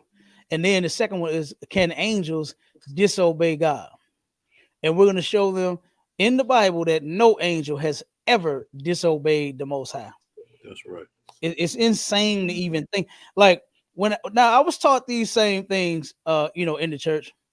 But when I came into the truth, I was so amazed and shocked that it's right here in the book. Where are they getting all this magic from? And it's all just lies. I found out that Christianity is not even found in the Bible. It's a religion, and it's filled with lies, idol worship, LGBTQism. You understand? Child pedophilia. It's filled with all manner of evil. Yeah. Because that's what they're about. They're not about serving the Lord. All right. So we're gonna get down on them at 6 p.m. Central Standard Time. It's going down. Make sure y'all tune in to that too. All right. Give me that scripture out. Come, sir. The book of Matthew, chapter 23 and verse 25. Mm-hmm. Woe unto the scribes and Pharisees. Woe unto the scribes and Pharisees. Woe means destruction. Right? Christ wasn't praying for these people, saying that I hope that they, live a nice life. And all of this nonsense that they claim you're supposed to be preaching for in the Bible. I mean, in these churches. Christ said, woe unto you scribes and you Pharisees. And what else he called them? Come. Hypocrites. He called them a hypocrite because they are. This sister just told you, and the brother co-signed it. He co-signed her fuckery. So he's one too. Both of them are hypocrites. A hypocrite is a person that says one thing but does another. She claims to be a Christian and a follower, a believer of Jesus Christ. They made buttons and shirts and hats and all kinds of stuff and say, what would Jesus do? Jesus wouldn't do the shit that you claim you would do. Jesus would not do that. Jesus would not divorce. Had he been married, he would not have divorced. All because this wasn't serving me and my kids. All because I wasn't happy. Jesus would not do what these religious freaks do. So he called them hypocrites, and they are. To this day, they're hypocrites. They claim to follow what's in the book. But then, what was that? About 3 minutes after? 3 minutes after in the video, threw it all in the trash and said, oh no, I'm for marriage, but I'm also for divorce. She's a hypocrite. She's a hypocrite, and this man is weak and turned around and followed his woman. He didn't even stand up for righteousness and say, what do you mean? You would divorce. So at any point when she feels that he is no longer serving her any purpose, guess what she's going to do? You see when she started, what she said? Yeah, 100%. Absolutely, I wanted to divorce you. The brother said, I ain't ever think about divorcing you. But what did she say? 100%. I was going to leave your ass. Like, this is crazy. And then double down on it and say, yeah, people shouldn't get married. Some shouldn't. Some should just have kids. Like, that's crazy. To see that and went through a broken home yourself. You saw what a broken home did to you. And then now you're going to turn around and do it to your damn kids. And say, oh, we just were supposed to have kids. We weren't supposed to be together. You nasty heifer, you. Yeah. Ain't that what you say back in the day? Call them heifer. You nasty heifer. They need to start calling women some of them things they called them back in the day. Maybe they'll change their behavior. Go from no slut shaming to you nasty heifer you. Oh, scallywag. You scallywag. You understand? Well, they had a lot of terms that used to keep a woman in check. You understand? But now we just going for anything that she do, anything that she say. The brother sat there. You heard it. You heard him say, and boy, I know he felt small. Oh, I know he felt small when he said, I ain't never think about divorcing you. And she said, well, I thought about divorcing your ass. Damn, that was cold, boy. Oh, boy. Okay, finish that scripture. Come, for ye may clean the outside of the cup. Yeah, them Christians, the outside of their cup look real good. They walking in church together. They singing and dancing. I'm singing unto thee. They speaking in tongues. You understand? They got a good job. They dress nice. They got a nice house. They got a nice car. They make clean the outside of the cup. Keep going. Right. And of the platter. Mm-hmm. But within they are full of extortion and excess. Man. They full of shit also. That's right. You understand? They are full of sins, man. They're full of sins. This sister, I'm telling you, I guarantee that Tabitha herself is filled with sins. A whole bunch of them. Yeah. A whole bunch of them, man. And you know something else that I think that she would probably believe in is stepping out on her husband. If she don't disagree with divorce, she don't disagree with giving her body to somebody else. I think she'd do it. I think she would do it. What you think about? So soon as she unhappy, soon as she is unhappy. That's what you think, my Shala? Most definitely, I know she'd do it. You can tell who wear the pants in that relationship. You can tell who wear the pants. Absolutely. What about you, Trooper? I think she will out of one. I think so too. What you think, sis? Do you think she has a possibility of spreading herself as well as she is in agreement with divorce, even when the Bible says not to? Kind of, sir. Yeah, I think she would, but I also think that he would still stay with her though. You said she would what? Say it again. He would still stay with her, even if she did. He would still stay with her. Yeah, I think so. I think so too. He's not a man that can stand on his convictions. So yeah. And maybe, I believe that. Yeah, maybe he just doesn't, because he doesn't strike me actually as having his own opinion. His opinions are basically based off of hers. Right. I agree. I looked at him in this video and I said the same thing, because there's other videos that I saw to where, like I said, she was going in on a brother about women being in his DM, you know, and that's what I was saying about Judge Mathis, is that this man is hurt because of his woman. Judge Mathis is having the work. It wasn't just the filing, right? It wasn't just her filing for a divorce, which made his life the worst time ever, like what he said. But it's her and her response. I'm sure that when the people delivered the damn paperwork to him, it caught him by surprise. I know this caught him by surprise, man. She had him served at the home that they share. Here she go filing for something behind this man back, and then turn around and got the server come to him and say, hey, you've been served. And I know he was like, what? Served with what?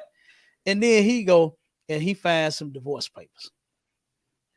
And I know she been eating him up alive with all of her complaints, with whatever the hell done happened and what she's talking about. You know, why she went and filed. And you could tell it's wearing him down to the point to where he said, well, y'all see, as I'm doing now, I'm flying out. He has to make himself be to blame. He has to blame himself for the woman's unhappiness. And that's what most of those men out there, those religious men, that's what they do. They turn around and they blame themselves. Well, I was out with my boys and I was, out doing my shows and I was out doing my charities. That's a good goddamn thing that you doing. You doing greater than a lot of people are. You understand? To the point to where you got a $5 million house. How fortunate are a lot of brothers and sisters that have such a house? It's some that ain't got none. It's some people that's riding on Section 8 and barely got that, living on pins and needles. You know what I mean? You forever got somebody reporting you. It was a sister down in, where did this happen? Was that Atlanta or Bond? Where the sister, she got robbed several different times in her complex. And it was a teenager, same damn teenager kept breaking in her house. Right. And this time she turned around and was in the house. And the teenager was trying to come through her daughter's window. She didn't know who it was coming in her baby's bedroom. And she took her gun and fired and unalived the little guy and ended up losing her place because she's not supposed to have a gun, on government property. You got some people that's living out there like that. They got to sit and get robbed. You got a man coming in my daughter's room. Oh my God, I could only imagine the thoughts that was going through this sister's head. But here you are living good. You in a $5 million mansion. You get to take trips. I'm sure Judge Mathis ain't just mistreated you 39 years, ain't gave you no money. You ain't worth nothing. You know what I'm saying? I'm sure he didn't do her like that. I'm sure she benefiting. I'm sure she driving well and looking well, just like what he do. But according to her, she's unhappy about. She's unhappy. Yes, sir. And she's a woman and she deserves to be happy. Like, no, you don't. You work on happiness. That's what you do. Don't nobody deserve shit. If we're going to be technical, we all deserve to have been put to death. The first sin we committed. That's what the Bible says. That the wages of sin is death. So that's what we actually deserve. Now, since the Most High gave us another chance, why don't you take that? Stop being so goddamn stupid. Stop being so damn selfish and take this second chance and actually get it right. You done slept with all of these men all your goddamn life. Why don't you finally get it right? Why don't you finally get that vagina a rest?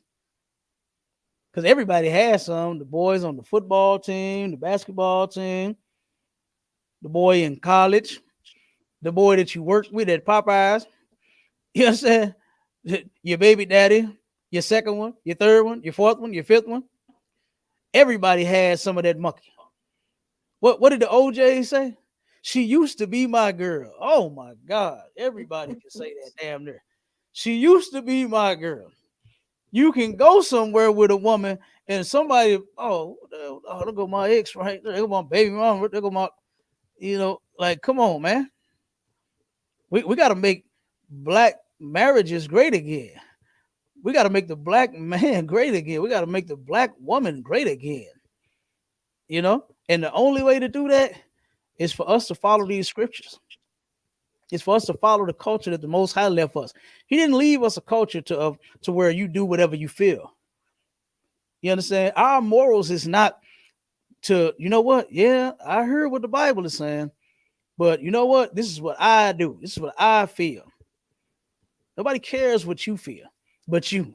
Like, who cares what you feel, but you? Especially when what you feel goes against the word of God. So go live whatever type of life that you want. Just leave the Bible out of it. Don't say that God, told you that this wasn't your husband. You know how many sisters I had called me with that? I had a sister listening to class and said, wait a minute, I heard y'all say that you're not supposed to divorce. This was after the class. I said, absolutely. And the sister had divorced her. I forgot how long they were together. I think 7 years or something like that. And she said, oh, yeah, I left my husband. I said, why is that? She said, cuz he got laid off. This is what she said. He got laid off and hadn't had a job for a long time. That's what she said. I said, damn, you left the man for that? Like, no wonder so many of our brothers are acting, and I'm not giving them an excuse, but I just realized why they're acting and responding to women the way that they are. Where they saying, I don't even want to be responsible for no broad. I don't want to get married. I just want to smash and pass. I see why so many brothers are doing that, because look at what they get. Here you go in your time of need to where you need some support. You know what I mean? Because you lost your job. She didn't say that the brother was a bum and just didn't want to work. You know, they like putting that on the brother. They like saying he's a bum and he don't want to work. We are going through some ridiculous times, man. Look at COVID-19. Look at what it did to a lot of jobs. Here in the city of St. Louis, as small as the city of St. Louis is, boy, it was tons of businesses that closed and they keep closing. I think the first round was 100. Oh my God. Bon, look that number up for me. The first round of businesses that closed, I want to say it was 180 something. I can't recall. But I want to be correct. How many businesses closed in the city of St. Louis during COVID-19? There was a lot of them, brother. It was a lot. It was how many million? Then my child, look up how many people were unemployed during COVID-19 in St. Louis. Matter of fact, just look it up in Atlanta. I have a bond. Look it up. Look it up in your city.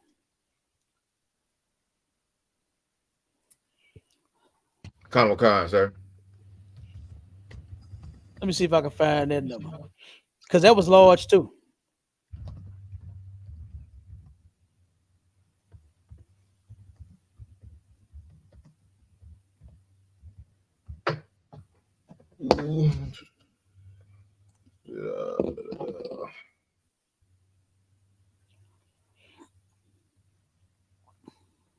Saying 13%. Let me see what the numbers add up to though.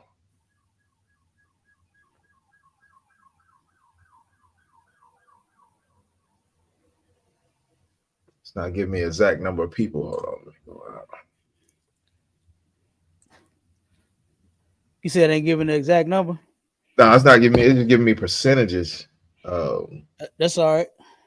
Yeah, it's giving me percentages. Because that's what this one was giving me too. It was a lot. I got the article. Okay.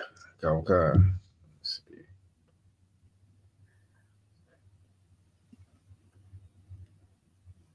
I got the article. I gotta find it. But it says here in the one that I got for St. Louis. This was in 2020.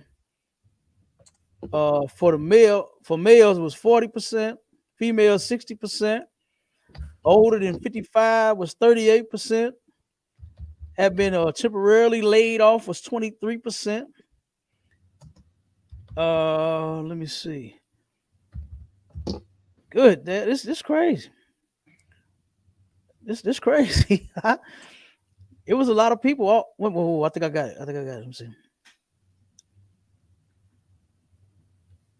How many millions of people was it? Okay, nah. Damn, I thought it was in this one. Yeah, I'm trying to get an actual number. Man, it was millions of people laid off here in St. Louis that had no job. I remember one time in the food drive, a pastor, brother, pulled up and said, "What's going on over here?"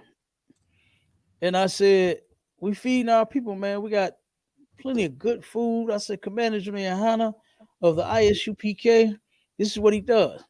You understand? I said, during these times, I said he got plenty of it, and he giving it out to our people that's in need.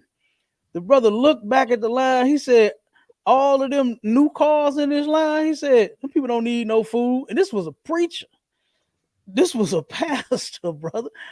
And he looking at the cars that people driving and said that they don't need no food. I said, I'll be damned. That's crazy. All right, I got something out of one. Go ahead. It says Atlanta, Georgia today. Governor Brian Kemp appalled Georgia's unemployment rate dropping for the 17th straight month to 3.2% for September, and an all-time low. Additionally, the number of unemployed Georgians rose above 5 million for the first time since the beginning of the pandemic. That's just one city. That's just one city. You found it about? Damn. Because I want to get. I don't want to misquote it. I don't want to misquote these numbers. But it was a lot of businesses that closed here, and it was a lot of brothers and sisters laid off her. And I just couldn't believe that sister had said that, knowing what was going on. People had lost their jobs. You know, I had even lost contracts to where people, they were scared to have the cleaning crew come in and clean a building when we got the chemicals to help keep the COVID down. We got what you need, which is to routinely clean your building so that disease won't get in here and kill none of y'all. You know what I'm saying? But they was like, oh no, we're gonna have somebody do it in-house. Now, of course, some of them called us back. We got some of them back and some we didn't. Salaki, sir. But the point I'm making, one second, Warrior. The point I'm making is it's hard times, and it's been hard times, especially for us. And leaving your man because he after 7 or 10 years, however long they was together, all because he got laid off. That's insane. Go ahead, Maisha. All right, and so this is even crazy when I add this to it. It says the Georgia population is 6 million. So at the time when I read that article in 2020, at that time 5 million people were laid off. So only a million people, a little bit over a million people had jobs. Damn. That's crazy. Yeah, that's crazy. I didn't know that. Damn. That is crazy. And you wonder why the crime went through the roof. Oh my goodness. Whoa. The crime went through the roof. That is crazy. So we can't be using things like, you know, he or she unemployed or whatever your excuse is to divorce, man. You understand?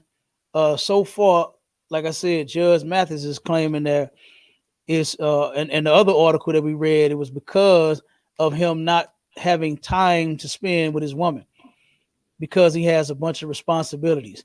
You knew this man had responsibilities for 39 years long. 39 years long. And I'm sure for a long time, because I don't think she worked. I don't think she worked. And then in the filing, she is seeking, you know what? She wants some paper. You understand? Along with those divorce papers. Why in the hell do you want to leave your man and take him for his money instead of being with him and benefiting from the money? Be with the man and benefit from it, not leave him and take it. Yeah. So of course he fighting that. You understand? He don't want to give us shit. And you know what? If we had lived in a righteous society, she wouldn't be getting anything. She wouldn't get anything. You better get out there and work now. That's what she should be made to do. Get out there and work this. Since you're so unhappy with his schedule, go out there and work. Because I'm sure this man's all of his hard work is allowing you to live a nice, comfortable, and relaxed lifestyle. I'm sure it is. You know, so there it is, man. You know, don't listen to these religious people, man. Don't listen to these Christians. Don't listen to these preachers and these pastors and these people that claim that they love the Lord, man. Because they're going to steer you wrong. They are going to tell you something that's going to benefit you as an individual. when that's not what this is about. This ain't about individuality. Serving God is about keeping his rules, right? That's what this is about. And as you can see, Christians do not. Religious people do not. They do what they want. They do what they feel. They go with their gut. When your gut is big and full of shit. You understand? So you shouldn't be doing that. What you should be going off of is the word of God. And then I'm off of it. I'm gone. You understand? You got something you want to drop upon? No, sir. All right. My Shala. Sir. Heavy radio show as always. Hey, the water warrior. The water trooper. Nah, sir. All right. No sweat. Sis, come on with it. You want to say something? The water for allowing me to be on the stage. Hey, ain't no sweat. Anytime, sis. You can come on anytime. All right. We appreciate you. Yep. All right. With that, shalom, Israel. We gone. Shalom. All right. I can